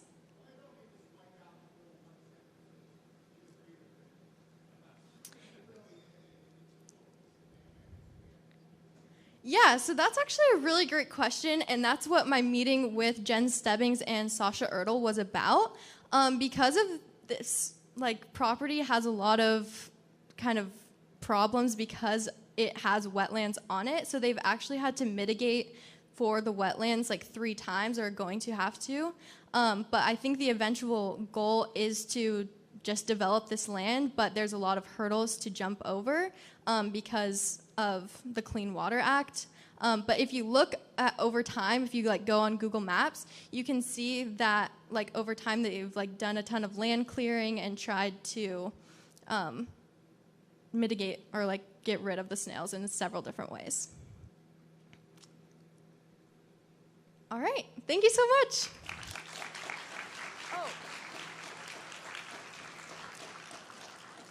Next, we have Maya with Worm.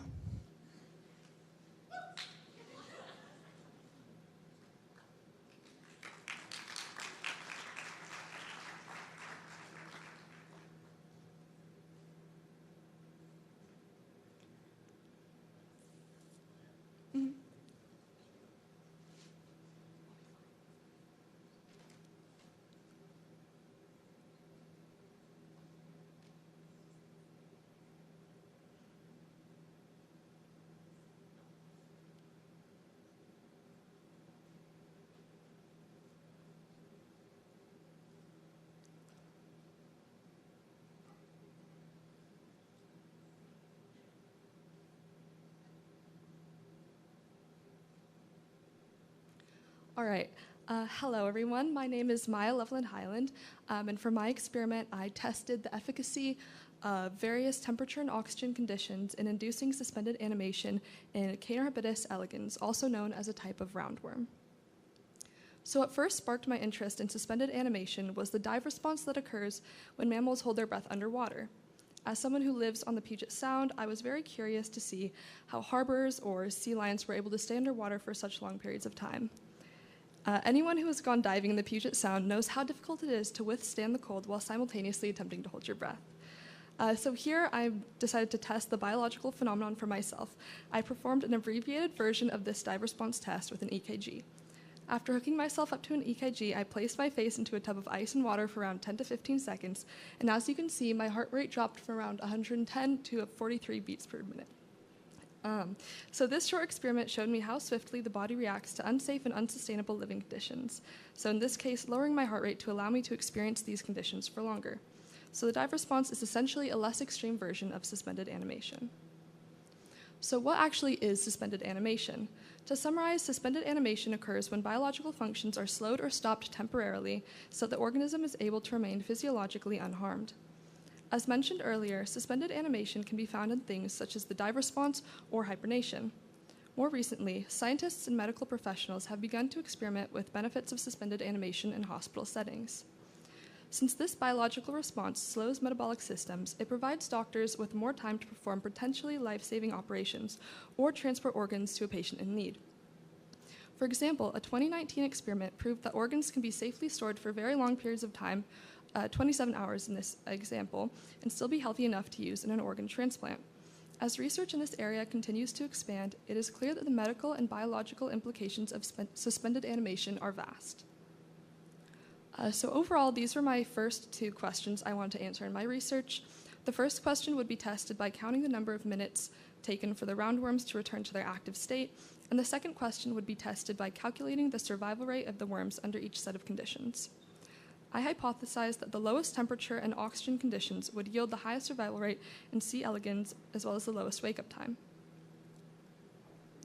All right, so my first objective was to test room temperature, which is around 20 degrees Celsius, versus 4 degrees Celsius conditions.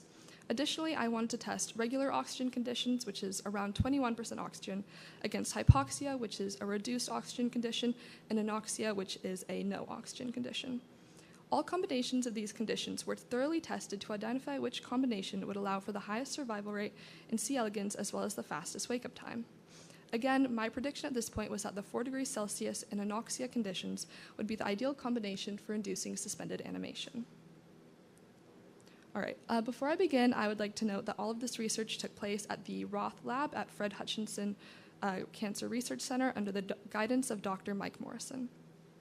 So adult roundworms, C. elegans, were obtained from the plates previously cultivated at Roth Lab, and then using 2 drops of a bacteria solution, nutrients were supplied to each plate. Plates were also previously poured with an agarose solution, which we had mixed earlier. Then around 50 to 100 fully grown roundworms were transferred into each plate using a microscope and a small wire pick. Each plate was then labeled with a number corresponding to the specific testing conditions, which were written on a separate sheet of paper. All right, so regular temperature plates were left on the lab counter just to sit, but reduced temperature plates were placed into a refrigerator, which you can see in the bottom picture there at 4 degrees Celsius. Then, to ensure the oxygen levels in the open air portion of the refrigerator were the same as outside, a small tube allowing air to pass through was placed in the door of the refrigerator. For the hypoxia or slow ramp plates, nitrogen was filtered through water before reaching the container in order to make sure the plates didn't dry out. Additionally, a tube connecting the nitrogen and container slowly brought the oxygen levels down. For the anoxia or fast ramp chamber, plates were screwed into a pressure chamber and flushed 10 times with nitrogen to ensure there were minimal levels of oxygen left in the chamber. To flush a plate, high-pressure nitrogen gas was put into the chamber through a valve for around 10 seconds, then released through the other valve for 10 seconds as well. This was repeated 10 times to make sure all the oxygen was thoroughly removed. Finally, oxygen deprivation containers that needed to be in cold conditions were placed in the refrigerator, and once all plates were in their specific conditions, they were left to sit for a 24-hour period. After 24 hours, all plates were brought back to room temperature and oxygen levels. The plates were then continuously studied in rapid succession in order to pinpoint exactly what time movement began occurring on each plate. After performing a roughly 30-second inspection of each plate under a microscope, it would then be switched to the next plate to ensure the recorded wake-up time is as accurate as possible for each plate. Since there were only 2 of us looking at each plate and we ran about 6 to 8 plates every cycle, we couldn't be constantly monitoring each plate. So once most plates had woken up, the remaining plates were monitored in 5 to 10 minute intervals, as some took longer than others. And then there was also a few plates that, it's important to note, took longer than 5 hours to wake up, which at that point we were not currently monitoring them, so we don't have a specific number for that. So 24 hours after wake-up times were recorded, all worm plates were then revisited to determine percent survival. To determine this, each plate had to be thoroughly counted with the use of a small vacuum to remove worms as they were being counted. Additionally, each worm that appeared dead was prodded to confirm their deceased state. After this, all data was compiled into a series of tables, and survival rates were calculated. All right, so to condense the breakdown of various conditions and categories, a color and acronym key was created, as you can see in the top left. This is useful to refer to when looking at data tables, since that's a lot of words to put into one title. Additionally, to view raw data, the blue table containing mortality rate and wake-up time was also created. This you don't necessarily need to pay close attention to, but it's good to have. All right, so the table below shows the average survival rate of each grouping of conditions. The bar graphs are labeled with the acronyms explained earlier, and to create this graph, percent survival was calculated for each individual plate, then averaged with all other plates sharing the same condition. When looking at this table, it's good to note that the RRN table is regular temperature and oxygen conditions, which makes it a good baseline to judge the other results off of. So besides that, the regular atmosphere 4 degrees Celsius condition and the hypoxia 4 degrees condition had the highest survival rates, and those are the RFN and AFS conditions on the graph. Additionally, the ARS condition, which is hypoxia with regular temperature, has the lowest survival rate by a very large margin. All right, so this graph also shows the average minutes it took for any movement to be visible on a plate for each condition. So for this, we also averaged the number of minutes for each plate as we ran each condition multiple times. So it's important to note that the ARS plate, as I said before, did not see any movement while being monitored. So there's not a number there, but if there was a number, it would be much, much higher than any of these. So the room temperature 4 degrees Celsius condition had the fastest wake-up time by a long shot, which is the RFN condition. Again, RRN is the usual wake-up time, which is just room temperature. Other than this, it seems to be a fairly inverse relationship between wake-up time and survival rate.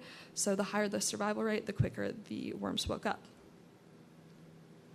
All right, just to recap, our results partially supported our hypothesis that the 4 degrees Celsius anoxic conditions would create the highest survival rate and the fastest wake-up time in C. elegans. So the first half of our hypothesis was correct. The AFS plate did have the highest survival rate, with an average survival rate of 99.18%. However, the AFS plate was second to last plate to wake, taking an average of 14.7 minutes to see any movement. It's interesting to also note that the RFN condition was a very close second in survival rate, with 98.38% survival, and also the fastest to wake up, taking an average of 3.33 minutes to wake. So this condition was a normal oxygen but low temperature environment, which is also important to note. So our results are supported in many other studies, such as the 2010 study by Drs. Chan, Goldmark, and Roth. In this study, it was found that suspended animation extended survival limits of C. elegans and C. cerevisiae at low temperature when combined with anoxia. So the reason this combination of conditions likely works so well is because both conditions cause the cell cycle to rapidly slow, which works in conjunction to stop the cell cycle almost completely, not allowing room for any injury to the organism. So the findings on anoxia, again, are directly supported by other studies, such as Roth 2005, and we'll likely begin to see more studies like this as this area of science expands. As I stated before, there are lots of other implications in the medical field with this, such as organ transplant, extended time for surgery to take place, with even different experiments being done to suspend humans. Let's see. All right, so we did have quite a few limitations with this study. One of the main things was that we didn't get to run as many tests as we would have liked to, with some having varying numbers of tests. Some tests we were able to run 4 times, with others only 2 due to different issues with that. So in total, we ran 16 plates, but would have preferred to do more to get a more accurate result for each category. It's also important to note that it can be very challenging to get the same number of worms on each plate, as they're very, very small. So the number differs a lot from plate to plate. However, we did just take the survival rate, so it doesn't just rely on the complete number alive. Additionally, 2 plates we ran just to see, with or without food, to see the difference, but again, the worms just crawled off in search of food, so we disregarded those tests for our results. As far as areas of future research, there are many different ways you could go with this. The most obvious one, perhaps, is just testing this with different organisms. I know some people have done this experiment with things like mice or other animals such as that. Additionally, future research, obviously the easiest thing would be to run more tests, which would be more helpful in getting more conclusive results. Additionally, it would be helpful to test a more wide variety of specific temperature and oxygen conditions rather than just the 2 extremes that I tested. Finally, it would be interesting to monitor the offspring of the roundworms that were placed under this condition and see if their health is affected in any way in the long term. All right, here are my sources, and then just some acknowledgements. So a big thank you to Roth Lab and Fred Hutchinson for letting me work with them. Additionally, Dr. Mike Morrison, who helped me find this project and kind of led me through all the steps. Of course, Mr. DeGroat and Mr. and Mrs. Nielsen for Hawaii and Marine Chem as a whole. It's just been a really awesome experience. To my family and friends for supporting me through this whole process. And then, of course, to the Marine Chem class of 2023 for being so great. So, thank you.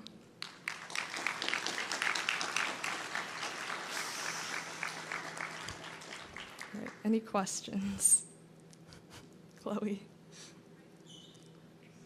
Yes. All right. So I chose this specific type of worm because it's really an ideal candidate for being related back to humans, as it shares a lot of protein similarities and genomic similarities, even though it's in a much smaller scale, which makes it easily related to humans, and it also reproduces very quickly, which is easy to run lots of experiments. Anybody else? Yes.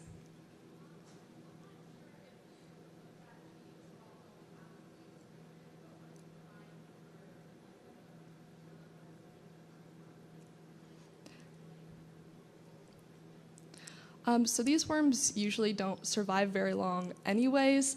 So directly after the experiment, we didn't see any extreme difference in the, I guess, longevity of the worms directly after. But again, we didn't get to monitor their offspring, as lots of them had like eggs on the plates as well. But I didn't monitor those, but that would be a good place for future research. Anybody else? All right, thank you.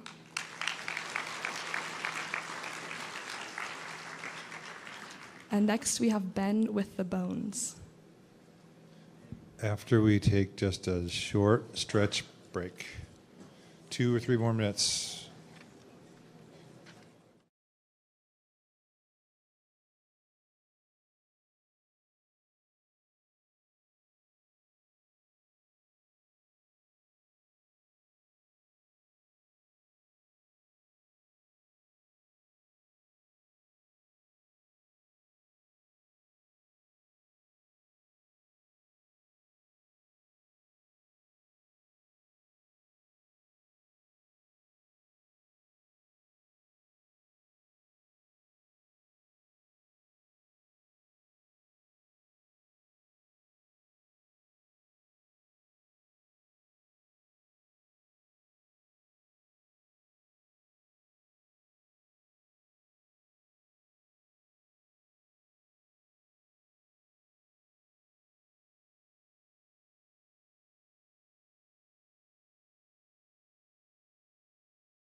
A seat, and we'll have Ben present about bones. Here's this.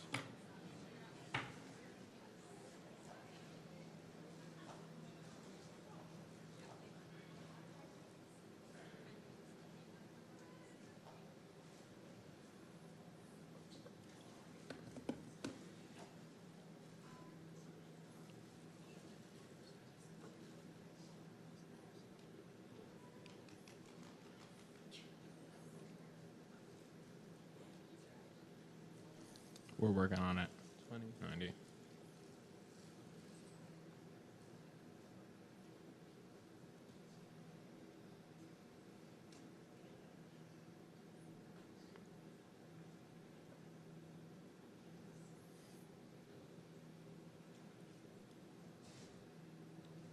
Okay, good.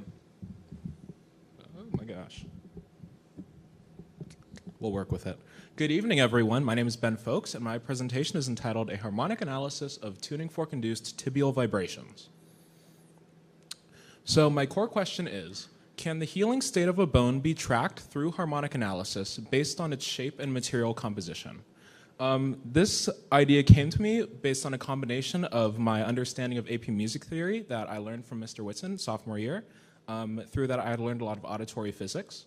And then my exposure to anatomy and sports medicine in Bellarmine's athletic training room. In the athletic training room, there are two very common injuries we are faced with. One is under the acronym MTSS, which stands for medial tibial stress syndrome. This is also known as shin splints and occurs in your tibia, which is the bigger bone in your shin. The other is chronic stress fractures, which often develop from MTSS. So MTSS consists of microfractures and periostitis most commonly. Microfractures are fractures that are not visible to the human eye but are present and cause inflammation during the healing process. And periostitis, which is an inflammation of the lining around a bone. It can sometimes develop into grade 2 or grade 3 fractures, which would be visible and are under the category of chronic stress fractures. They are common in long-distance runners, weightlifters, and military academy students. This is interesting because it occurs from large axial loads on a tibia, which occur in like long-distance runners, and specifically military academy students who are going on rucks with extra weight because the added weight in their packs is a dramatic increase on the load that their tibias take. So in terms of diagnosing MTSS and stress fractures, there are a lot of different types of diagnostic testing.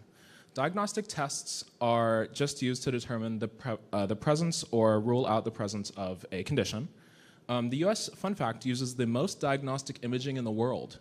We use 3 to 5 times more CT scans and MRIs than other countries, and there's been a 151% increase between 1996 and 2022. One study found that there was not a statistically significant increase in our ability to treat conditions despite our dramatic use of diagnostic testing. One example of a diagnostic test that is used in Bellarmine's athletic training room and commonly around the world is the tuning fork test or the vibration auscultation test. This is a clinical test to diagnose fractures specifically. Its sensitivity is between 75 and 92%, which means it does reliably determine the presence of a fracture. However, its specificity is between 18 and 94%, meaning it is much less reliable in ruling out the presence of a fracture. Additionally, the tuning fork test does not test a bone's susceptibility to develop into a fracture. It relies on the patient describing pain they experience. A tuning fork is struck and the blunt end is pressed against a bone. That vibrating tuning fork then vibrates the bone, and if there's a fracture with particles present, those particles vibrating against each other would create pain in the patient, or in the subject. So this is a jarring jump here, but this is a graph called a spectrogram. A spectrogram analyzes sound, essentially. This is a picture I took using a violin, a clarinet, and a saxophone. The x-axis is time, the y-axis is a frequency. So a frequency is similar to just the pitch you hear in music. The one I used was 196 hertz, which was a G3 if you're a musician and like piano. This first column is of a violin. So each of these lines are called harmonics. This first line is called the first harmonic. This is the second harmonic, and it just goes up for all of these. That's the same. For a violin, we can see that the first harmonic is very quiet, the second is louder, and they descend in volume as you go up, as the frequency increases. I should have mentioned that the redness is the volume, so more red means louder, and then more like blue is softer. A clarinet has very loud first, third, and fifth harmonics, while the second and fourth are rather quiet. And a saxophone, this is a tenor saxophone, has a very loud primary or first harmonic, and it descends as you go up. Essentially, this is important, though, to my project because if you can vibrate a tuning fork through a bone, a microphone can be placed at the other end of the bone and can produce a graph similar to this, where the volume of each of these harmonics changes based on the bone. One prior research thing that was important was that medical providers used to use stethoscopes, so they would try and listen for a difference if there was a fracture. So getting to my hypothesis. During the bone healing process, a bone changes in both material, seeing that there's a hematoma or like a blood formation. There's a formation of calluses and fibrocartilage. And additionally, the bone changes in shape through the remodeling process where the sharp edges are shaved down. So because the bone healing process changes in both material and shape, the overtones would change because the material and shape of the object vibrating is different. This is why a violin and a clarinet didn't sound the same, because even though they're playing the same pitch and each of the harmonics are the same frequency, the shape of the shape and the material of the object vibrating changes, so the overtone distribution is different, or that's the same thing as the harmonic distribution. My hypothesis is that the harmonic distribution will change throughout the healing process of fractures because the material and shape of the bone is changing over time when it's healing. So to begin my methods, I had one subject who was experiencing MTSS, or shin splints, and the test was done in their tibia because they were a soccer player who was enduring it in their lower legs. The tuning fork was placed on the medial condyle, which is up here towards your knee. It's on the inside of your leg. The microphone that was connected to the spectrogram was placed down here near your ankle at the medial malleolus. This is not the exact spectrogram that I went through these tests, but these two bars on the left come directly from a tuning fork going into the microphone. A tuning fork is intentionally designed to have very quiet, higher harmonics, because when you're trying to tune to it, you want to be able to focus just on the fundamental frequency, which is the first harmonic, whereas this one next to it is a saxophone, and it sounds much richer and more lively because the higher frequencies in the overtone are much louder.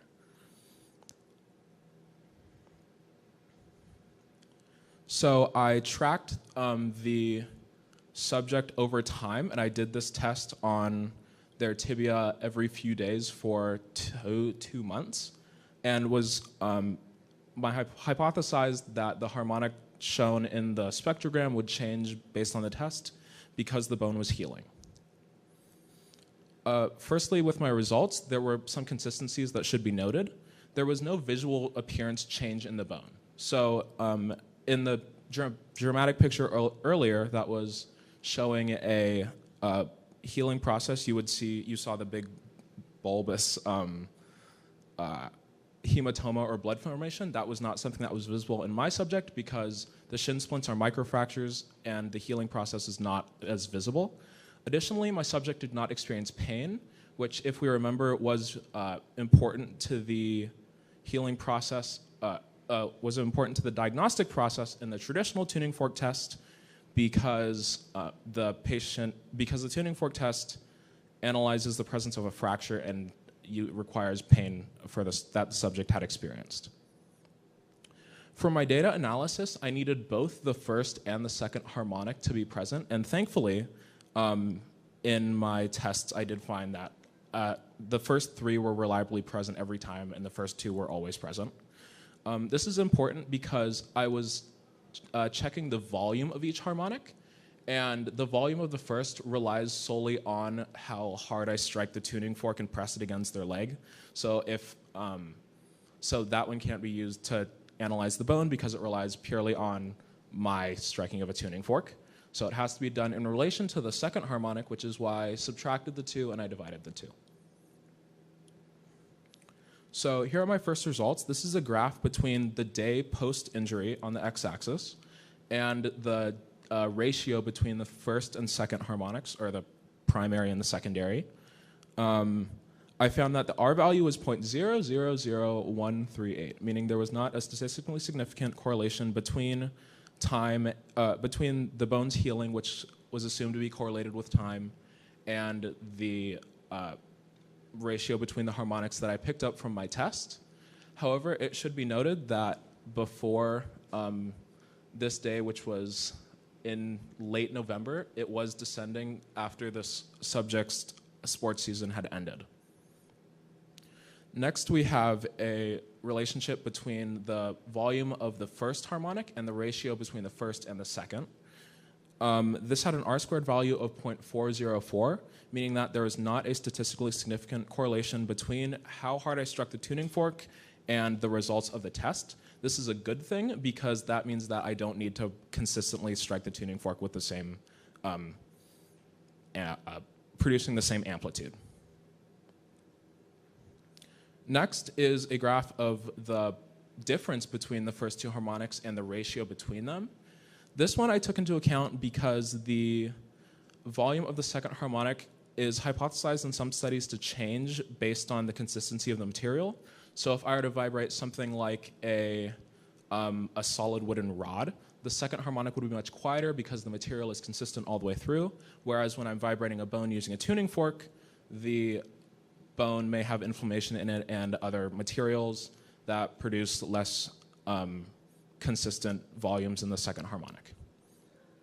Finally, this is comparing the two legs and the ratio between the primary and the secondary harmonics.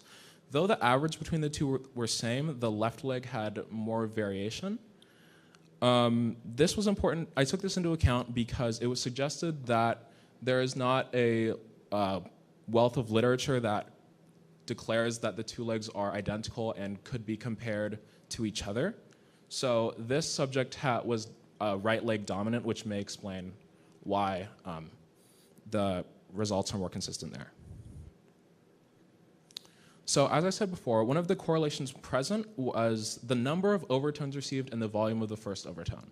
So as I showed in the spectrogram earlier, you saw somewhere around 14 lines for each instrument except for a tuning fork. In this case, I saw anywhere between 3 and 7 because of the bone. And I saw more when the tuning fork was vibrating more vigorously, which makes sense because the microphone was simply detecting louder noises, so there was more sound to analyze. One of the correlations absent was that there was not one between the time post-injury and the ratio between the first and the second, which was first and second harmonics, which was the first graph. The number of overtones present, there was not a correlation between the number of overtones present and the ratio between the first and the second.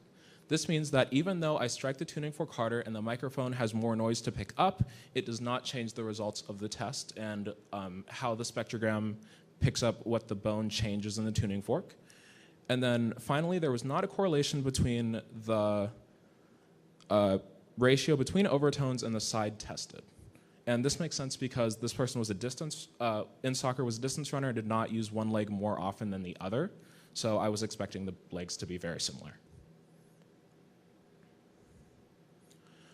One of my limitations was that I only had one subject, and there were some inconsistencies in data collection simply with scheduling. As you saw in the graph before, there seemed to be one line of data that was just later than the others. This was because of winter break. There was a period of time between the initial injury and the beginning of data collection, and this subject did not undergo any diagnostic imaging like an X-ray to rule out the presence of a higher grade fracture. One possibility for future research is that you could study how the harmonic distribution of a bone changes over time throughout one's life potentially post-puberty or pre-puberty or post-menopause, because during these stages of life, a person's bones are undergoing physiological changes. Here are my citations.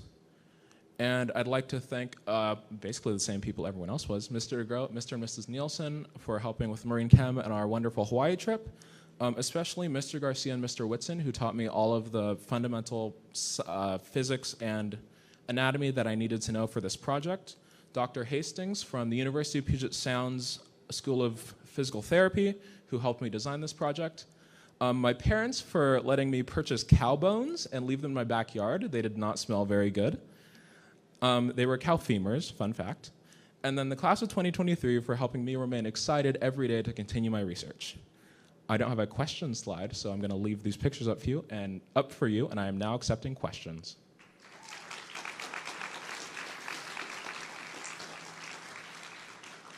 I saw a hand. Yes.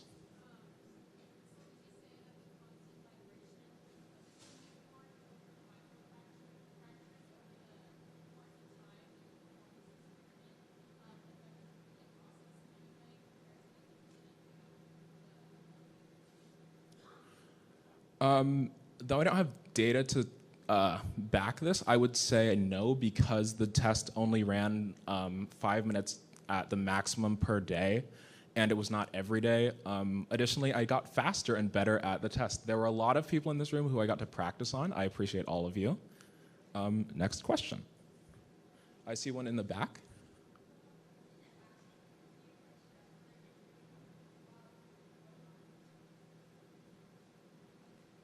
Okay, the question was, did the athlete say that I put stress on the injury through this? As I said in an earlier slide, it did not, and that is one of the strengths of this test, is that it does not rely on the subject displaying pain to indicate a positive result. Yes.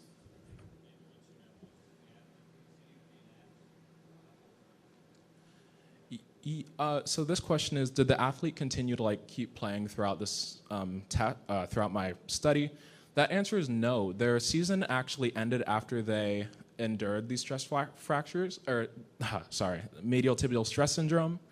Our head athletic trainer did suggest that they refrain from continuing their sport simply so they could allow their condition to heal. So this was normal treatment, and their season was close to the end anyways. I see a question right here.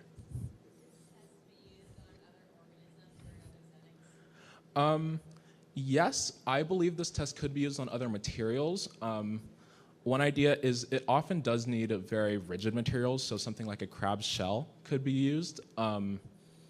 Yeah, that's the only example I can think of right now. Okay, thank you.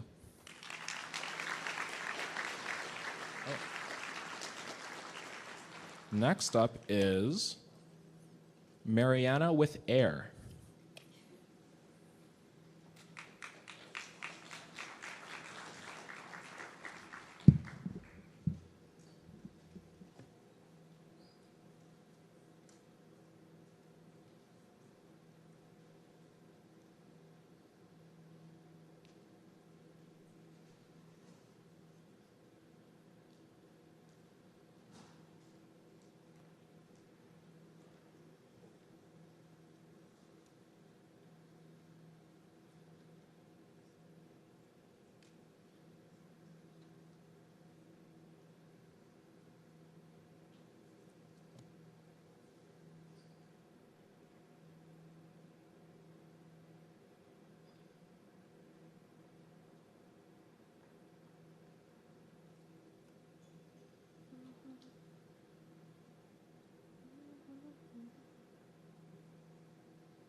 I'm having some difficulties with connecting to the screen.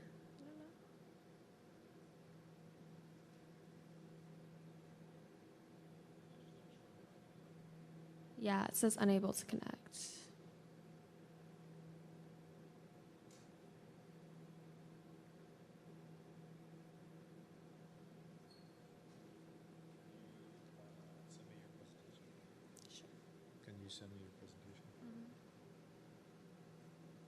So let's do this. Why don't we, Tyler, why don't you come up and we'll save you for last. Okay. We'll get you. Okay. Well, thank you, Mariana. That was a little briefer than we expected, but we'll come back to Mariana. Tyler, tell us about sea stars. I mean starfish. Which is it? So why don't you send me?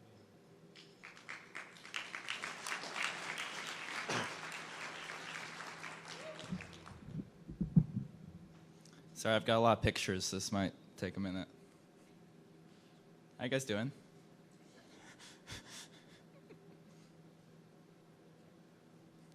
I'm doing well. Thanks for asking. Like I said, there's a lot of pictures. And I added more while I was sitting there, so I don't know how long this is going to take.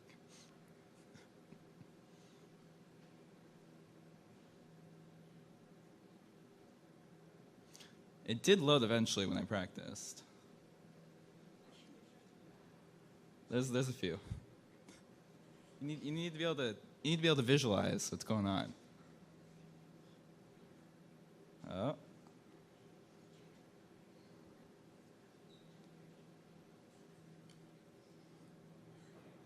There we go.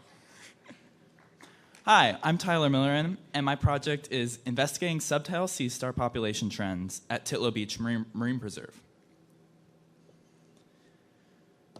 In 2013, a disease epidemic spread across many sea star species along the Pacific coast of North America. This disease, called sea star wasting, slowly killed affected individuals, causing lesions and fragmentation, leading to loss of limbs and sexual organs, and eventually death.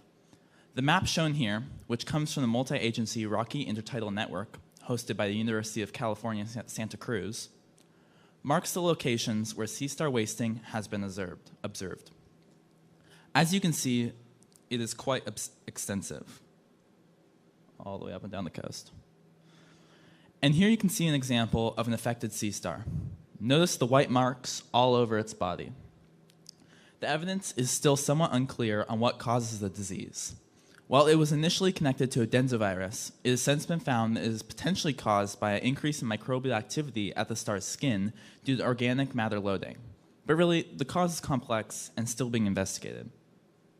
The outbreak of this disease was worrisome, since sea stars, especially the ochre star, have long been considered a textbook example of keystone species. Without their presence as a predator in the ecosystem, the system loses its balance as the prey grows significantly. It's very important that sea star populations are maintained, and so it's essential that they are monitored to track how the epidemic continues to impact their populations, even nearly a decade later. 4 species have historically been most prevalent here in the Puget Sound. The sunflower star, Pycnopodia helianthides, and the ochre star, Pisaster ochraceus, were most numerous prior to the outbreak. Here you can see an example of how dominant the sunflowers were prior to the disease outbreak, with sunflower stars absolutely covering a rock located in Vancouver. Ochre stars have been famous in the world of ecology ever since Robert Payne, who is unfortunately unrelated to the history teacher here at Bellarmine, conducted a study which opened up the theory of the keystone species by studying the impacts of the removal of ochre stars from their habitat. He found that the food chain collapsed because mussels did not experience enough predation without the presence of the stars. The leather star, Dermasterias imbricata, and mottled star, Evasterias trochelli, were historically less prevalent.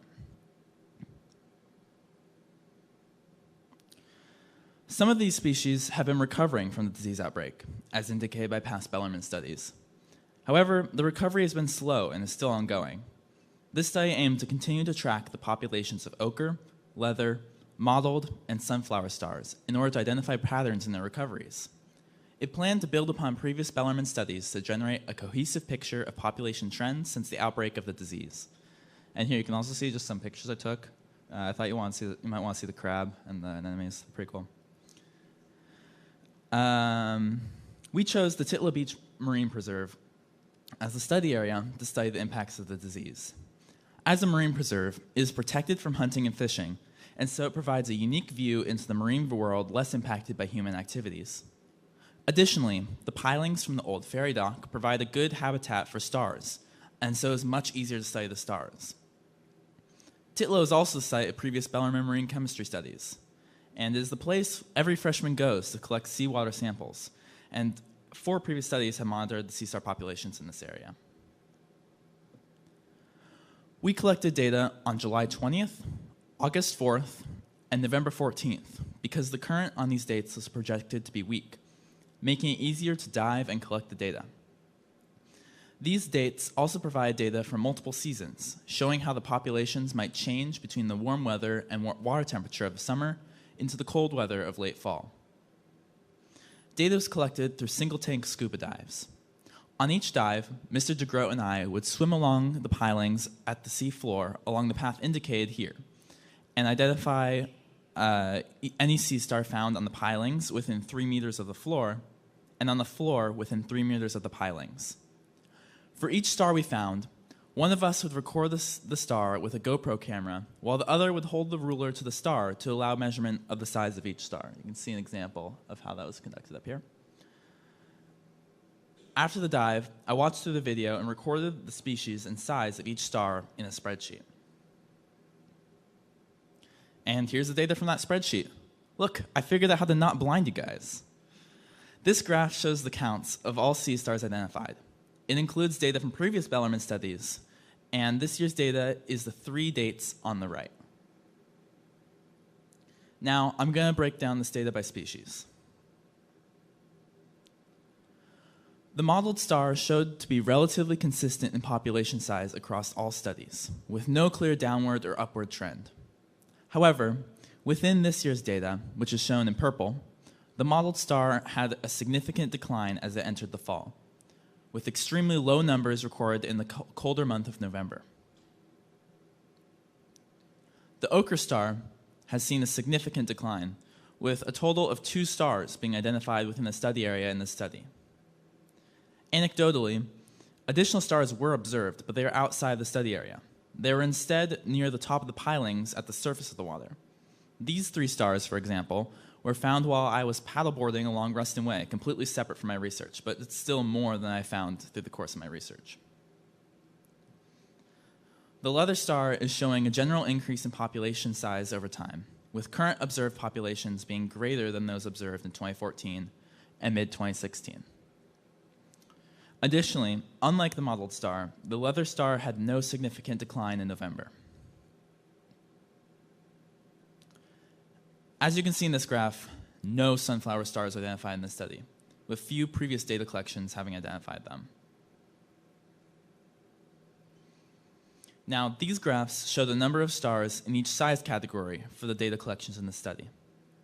Stars less than 5 centimeters in diameter are in blue, those between 5 and 10 are in red, those between 10 and 15 are in yellow, and those above 15 are in green. Only mottled and leather stars are shown, since the very few ochre stars were identified and no sunflower stars are found. These data show a large number of small, likely young, mottled stars in the summer dives that disappear in the fall dive. Conversely, no leather stars were found under 5 centimeters, with most stars are concentrated in the 10 to 15 and greater than 15 centimeter ranges. Additionally, the size distribution remained relatively constant throughout the dives for the leather stars. In looking at the size data, however, it is important to note that it's very possible that some stars were missed, as we identified stars that were easily visible, while some stars may have been beneath a rock or some other obstruction. Now, on to the discussion. Overall, these data illustrated some very interesting trends. Firstly, the ochre star had a significant decline.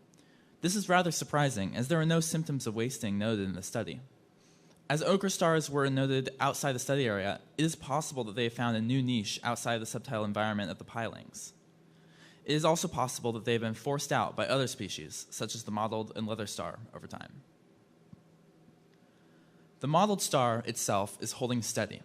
It has had consistently high numbers across most dives. However, there was a significant decline in its population in the fall 2022 dive. This change appeared to mostly come from a reduction in the number of small mottled stars present. This could indicate a susceptibility to changes in temperatures that might warrant future study. Additionally, since small stars with a radius under 5 centimeters made up the majority of stars in the summer data collections, it seems that the modeled stars had a weak age distribution, with few growing to be full-sized and most seemingly disappearing entering that fall season. This might mean that the population is able to grow quickly, producing many young, small stars, but also these stars are susceptible to environmental changes that cause the populations to plummet. It is also possible that the small stars simply hid where we cannot see them. The leather star population has grown over time. It is possible that they are filling the ecological niche left by the decreasing ochre stars and the lack of sunflower stars. Additionally, there are many more larger stars when compared to the modeled stars.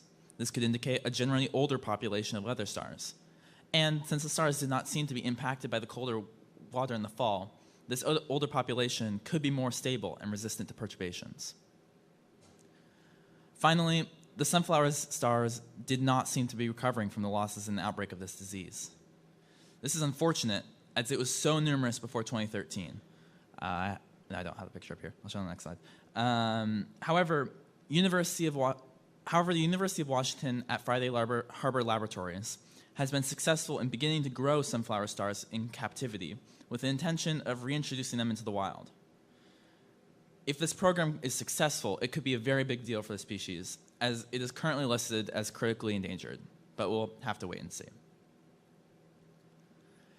To conclude, this study shows that the sea star populations continue to fluctuate as time goes on, and continued monitoring is important to determine exactly how the continued recovery from sea star wasting will play out. Future studies could investigate the influence of temperature on these populations and how different species are affected seasonally. This study was limited by a small number of samples with little seasonal variability. Greater insight into the seasons of winter and spring could bring new patterns to light, and a true year-round study would be very beneficial. Additionally, future study could build off of Hayden Kaliwahea's 2021 Marine Chem study to widen the scope of location study to show how a different location might have a differing sea star populations. It could also study other non-sea star species at Titla Beach to see how the ecosystem is doing as a whole. Overall, the world's sea star populations are recovering, but some, like the sunflower stars, may be forever weakened. However, though, hopefully there will be a time where we can dive and see the pilings covered with stars again. These are my references. Thank you, Mr. DeGroat, for helping to generate this idea and for going on all the dives with me, helping to collect and identify the data. Thank you, Mr. Nielsen, for your help in organizing my projects in all of the directions it's gone, as well as for being the best van driver. I'll get to that in a second, though. Thank you, Bella, for accompanying me on the second dive and for being a great dive buddy. Thank you to my family for being supportive in everything. Thank you to the real Neomobile for being the best van group by far, no question. And thank you to the Marine Chem class of 2023. I love going to Hawaii and everything else we did together. Thank you for all the memories. Go Marine Chem.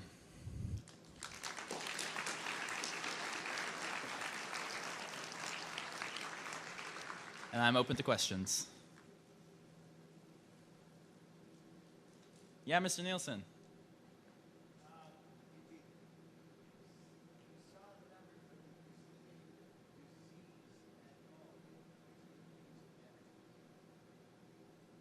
The question is, did we identify any cases of sea star wasting disease in the studied stars? And the answer is no, we did not identify any wasting, which is interesting, but it shows how the wasting disease is becoming less and less prevalent, but it's still having these impacts in the population.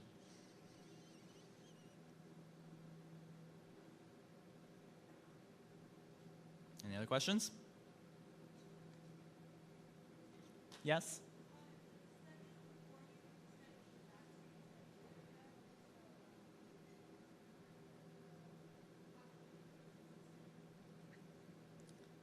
The question was, did the previous studies study the same area? And the answer is yes. That is why I was able to compare to previous data. I looked through the procedures of the previous groups and followed them to the best of my ability, so the data should be comparable.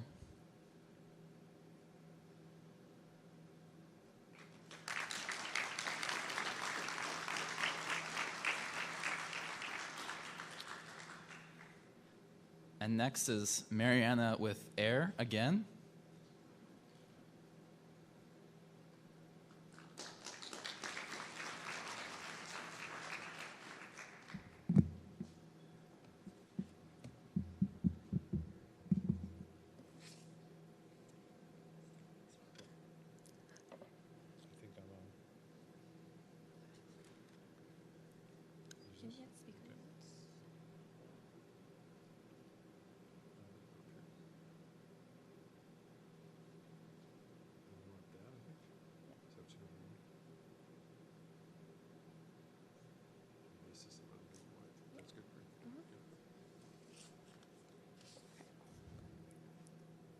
Hi everyone, my name is Mariana Joyce, and my marine chem project is on a comparison of the acroline, formaldehyde, acetaldehyde, and acetone combustion secondary pollutants in the Tacoma urban setting. So the city of Tacoma is primarily urban with minimal rural and green areas, preserving the natural ecosystem. In the summer months, air quality becomes increasingly worse due to traffic congestion, higher temperatures, and Pacific Northwest fires, which create chemical reactions like combustion. According to the Washington Post, Seattle had the worst air quality on Earth during days of fall in 2022. This is a result of incomplete chemical reactions in the atmosphere. Understanding the difference between these chemical reactions is really important. Complete combustion is combustion where there is sufficient amount of oxygen.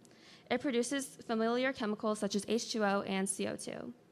Incomplete combustion, on the other hand, occurs when there is not enough sufficient oxygen in the environment, and it creates chemical reactions like carbon monoxide. When understanding air quality pollutants themselves, it's also important to understand the difference between primary pollutants and secondary pollutants.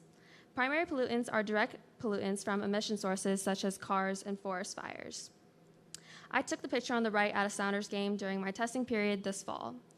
In these conditions, I could see the physical compounds in the air, and those are primary pollutants that stem from the direct pollutant sources like the forest fires that I mentioned before. Secondary pollutants, on the other hand, are pollutants that are created when two primary pollutants react together in environmental conditions like photooxidation. In photooxidation, the sunlight causes primary pollutants to react and become potentially even more harmful secondary pollutants. These effects are damaging to people's lungs, can worsen pre-existing medical conditions like asthma, and lead to some cancers. And it's important to study the concentrations to understand how severe levels of air pollutants can be potentially impacting our daily health. In my study, I chose to examine 4 aldehydes. Aldehydes in polluted atmospheres come from both primary and secondary sources, which limits the control strategies for these reactive compounds. During the Beijing Olympics, there was a study conducted by Altimos testing formaldehyde, acetaldehyde, and acroline. It found that the highest concentrations of these chemicals in cities were during smog seasons. And all these aldehydes were lower during the post-Olympic sampling period when there was less human activity and less higher temperatures. So the conclusion saw that with higher temperatures and more human activity, air quality worsened, and air quality decreased when the change in human activity and temperature occurred. So I hope to further prove these relationships in my study. So, and again, in my research, I chose 4 aldehyde chemicals to study with the intention that there would be a high concentration in one of them. These chemicals were also chosen as markers of the pollutants in the atmosphere. They are not necessarily the most dominant or harmful pollutants. The first chemical is acroline, and it's the primary source being the complete burning of organic materials. It's extremely reactive in this process. The second chemical is formaldehyde, which is produced by car exhaust and tobacco smoking and can cause some forms of cancer. The third chemical is acetaldehyde, which is found in ambient air and sources and are incomplete wood combustion as its sources in fireplaces, tobacco burning, and also waste processing. The fourth chemical is acetone, which occurs in forest fires and volcanic gases, but also can come from urban areas such as vehicle exhaust, tobacco smoke, and landfill resources. As aldehydes, these 4 chemicals are identified by the scientific community as volatile organic compounds, or VOCs. large concentrations of these VOCs could be detrimental to our environment, and further emphasizes the importance of studying these chemicals in the first place. So the speculation is that the traffic congestion and smoke from forest fires greatly exacerbates air quality conditions in the Pacific Northwest. In the forest fire season that lasts during the August and November times, I believe that the air quality will sort of peak and then start heading towards a downward trend because of rain and the transition into the fall weather. My hope is that the chemical with the highest concentrations would help point out the main pollutants that were happening during my testing period. So, through the months of August and November, I tested 3 times a week. One was the control during the weekday, and I chose it to be Point Defiant since it's one of the largest green areas in Tacoma. The other site that I wanted to test needs to be urban and near an area with heavy traffic. So I chose the Bellarmine Prep intersection down the hill by the Starbucks. I tested there twice a week, one on the weekday to analyze the impact of rush hour traffic during the school day, and the other on the weekend. Using 2 samplers a day, I attached cartridges to each and set them up vertically for an hour. The time interval of testing was always between 8 and 11 a.m. And at Bellarmine, I counted cars for about 10 minutes and multiplied that number by 6 for a rough estimate of the amount of cars that was sort of passing by as I was testing. The samples were then taken to the UWC labs to identify the formaldehyde, acetone, acetaldehyde, and acrolein levels in each cartridge. Using a solvent called acetonitrile, I put 2 milliliters of it into each cartridge. And once the acetonitrile was placed, the vacuum was turned on, which is sort of shown with the orange hose, with a pressure of 30 to 50 parts per million. That's the image on the left, and sort of this was able to extract the chemicals from the cartridges that I originally collected the data and sort of put them into vials that would help test the chemicals through the liquid chromatograph system. So samples and standards were analyzed with a liquid chromatograph system equipped with a multi-wavelength detector or Agilent. Data was acquired at 36 nanometers for VOCs and DNPH adducts, and the analytes of interest, which were, again, the 4 chemicals that I was testing, were isotronically separated from the rest of the data that I collected using a 70% acetonitrile and 30% water mobile phase. So, in short, this system separated the 4 chemicals of interest that I wanted to test and found the peak area of each vial. The peak area would help calculate chemical concentrations that I would later compare in my analysis. And on for my results, and it is a white graph, so be prepared. The graph shows all 4 chemicals here. Acrolein is in yellow, which is the most prominent chemical over time. It peaked at about 1,732.25 nanograms per liter in September, and such high concentrations cause formaldehyde, acetaldehyde, and acetone to look non-present, but they are present in the samples.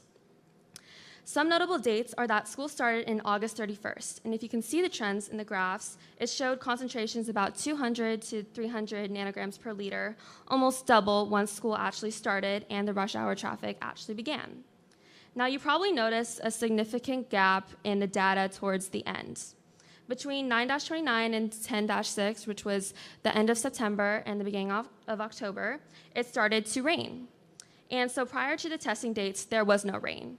And once rain became a factor, the acrolein concentrations significantly decreased, but they were still present.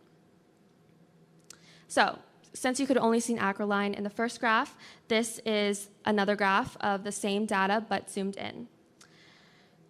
They were present in the first graph, obviously, and it's extremely important to note that the left margin is significantly smaller than the first graph. It only goes to about 15 nanograms per liter. Formaldehyde is in blue, which was the only other chemical that was present for all the data and showed a peak area at about November and a gradual decrease in concentration levels.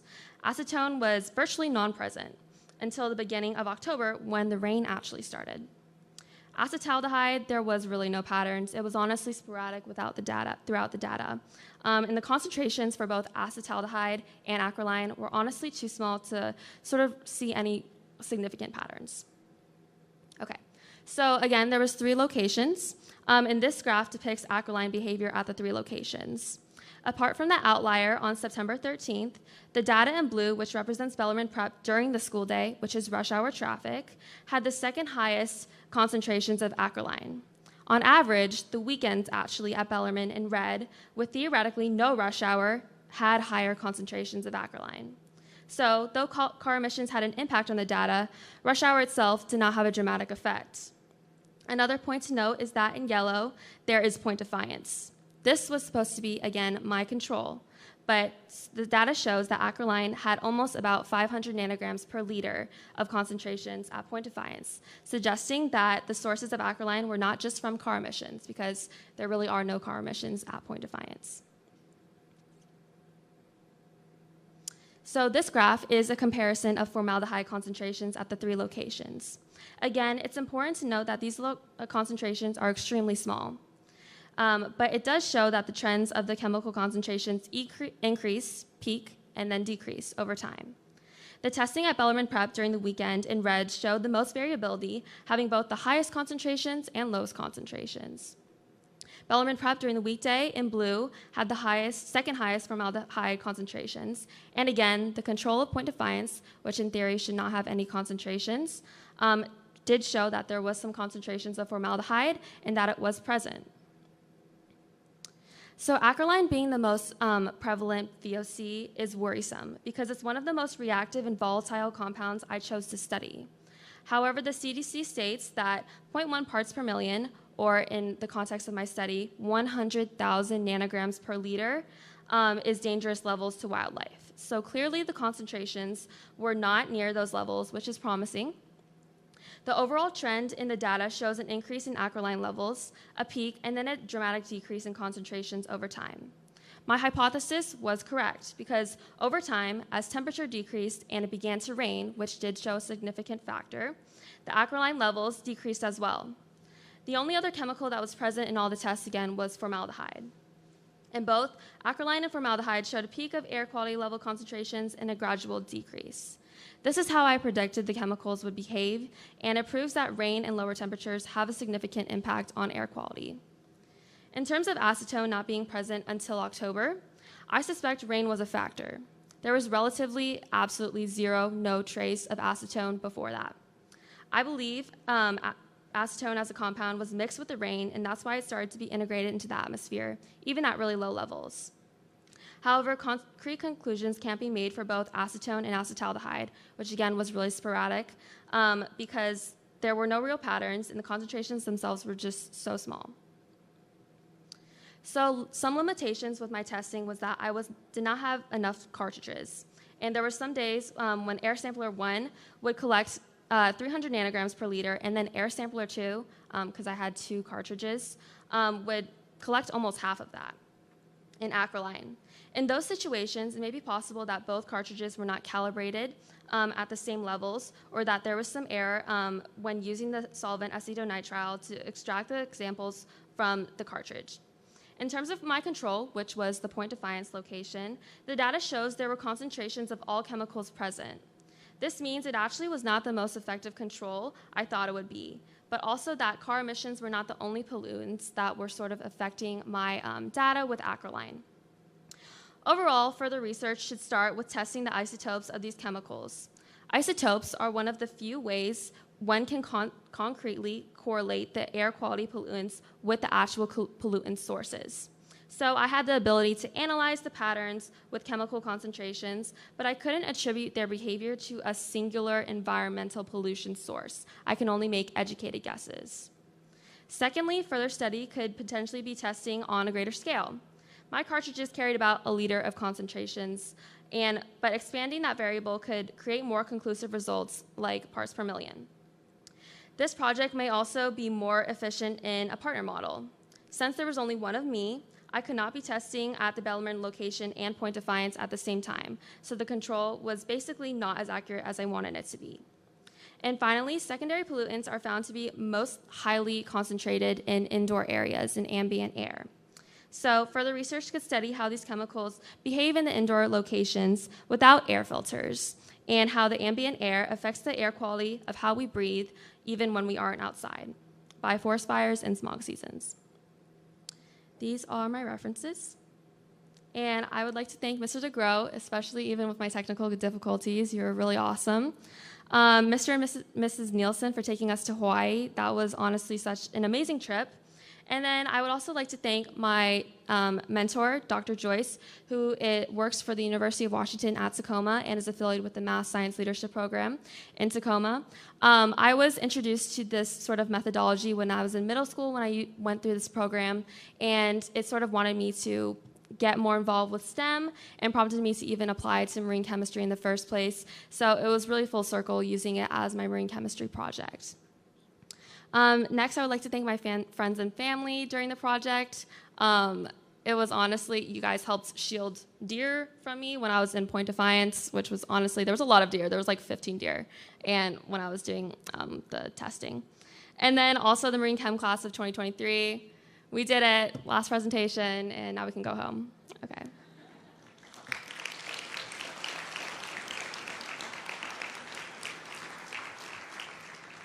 Are there any questions?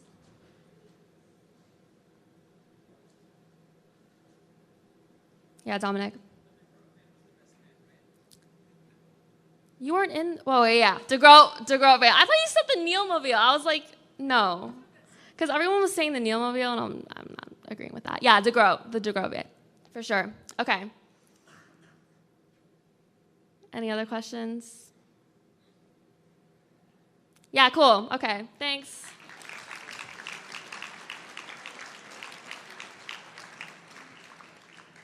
Thanks for being first out with that. Hey, I want to thank you for coming this evening. This is not their last presentation, though. They still have at least one. So all of these guys have been entered into the Discovery Science Fair, which happens in March. So actually we'll be preparing for that. And we did have one, we submitted to the Washington Junior Science and Humanities Symposium. And one person I know reported to me that they were accepted to present at that, which is kind of a big deal, which is Madeline. So congratulations for that. That happens in 2 weeks, as a matter of fact. So still doing a little bit. Couple comments. This, like I've said over and over and over, it takes a lot of people involved. Some of the contacts have been made by us over the years, some of the contacts by the students, but we're always looking for help. We're always looking for project ideas. So if you know someone that is into STEM and has some ideas, would love to hear them, would love to be introduced to those folks. You can email me and we can talk about how to get a little bit broader with our contacts. And then the other piece is we are done. And so if you want to take pictures of these guys for some reason, I think we're going to do that. They'll be up here.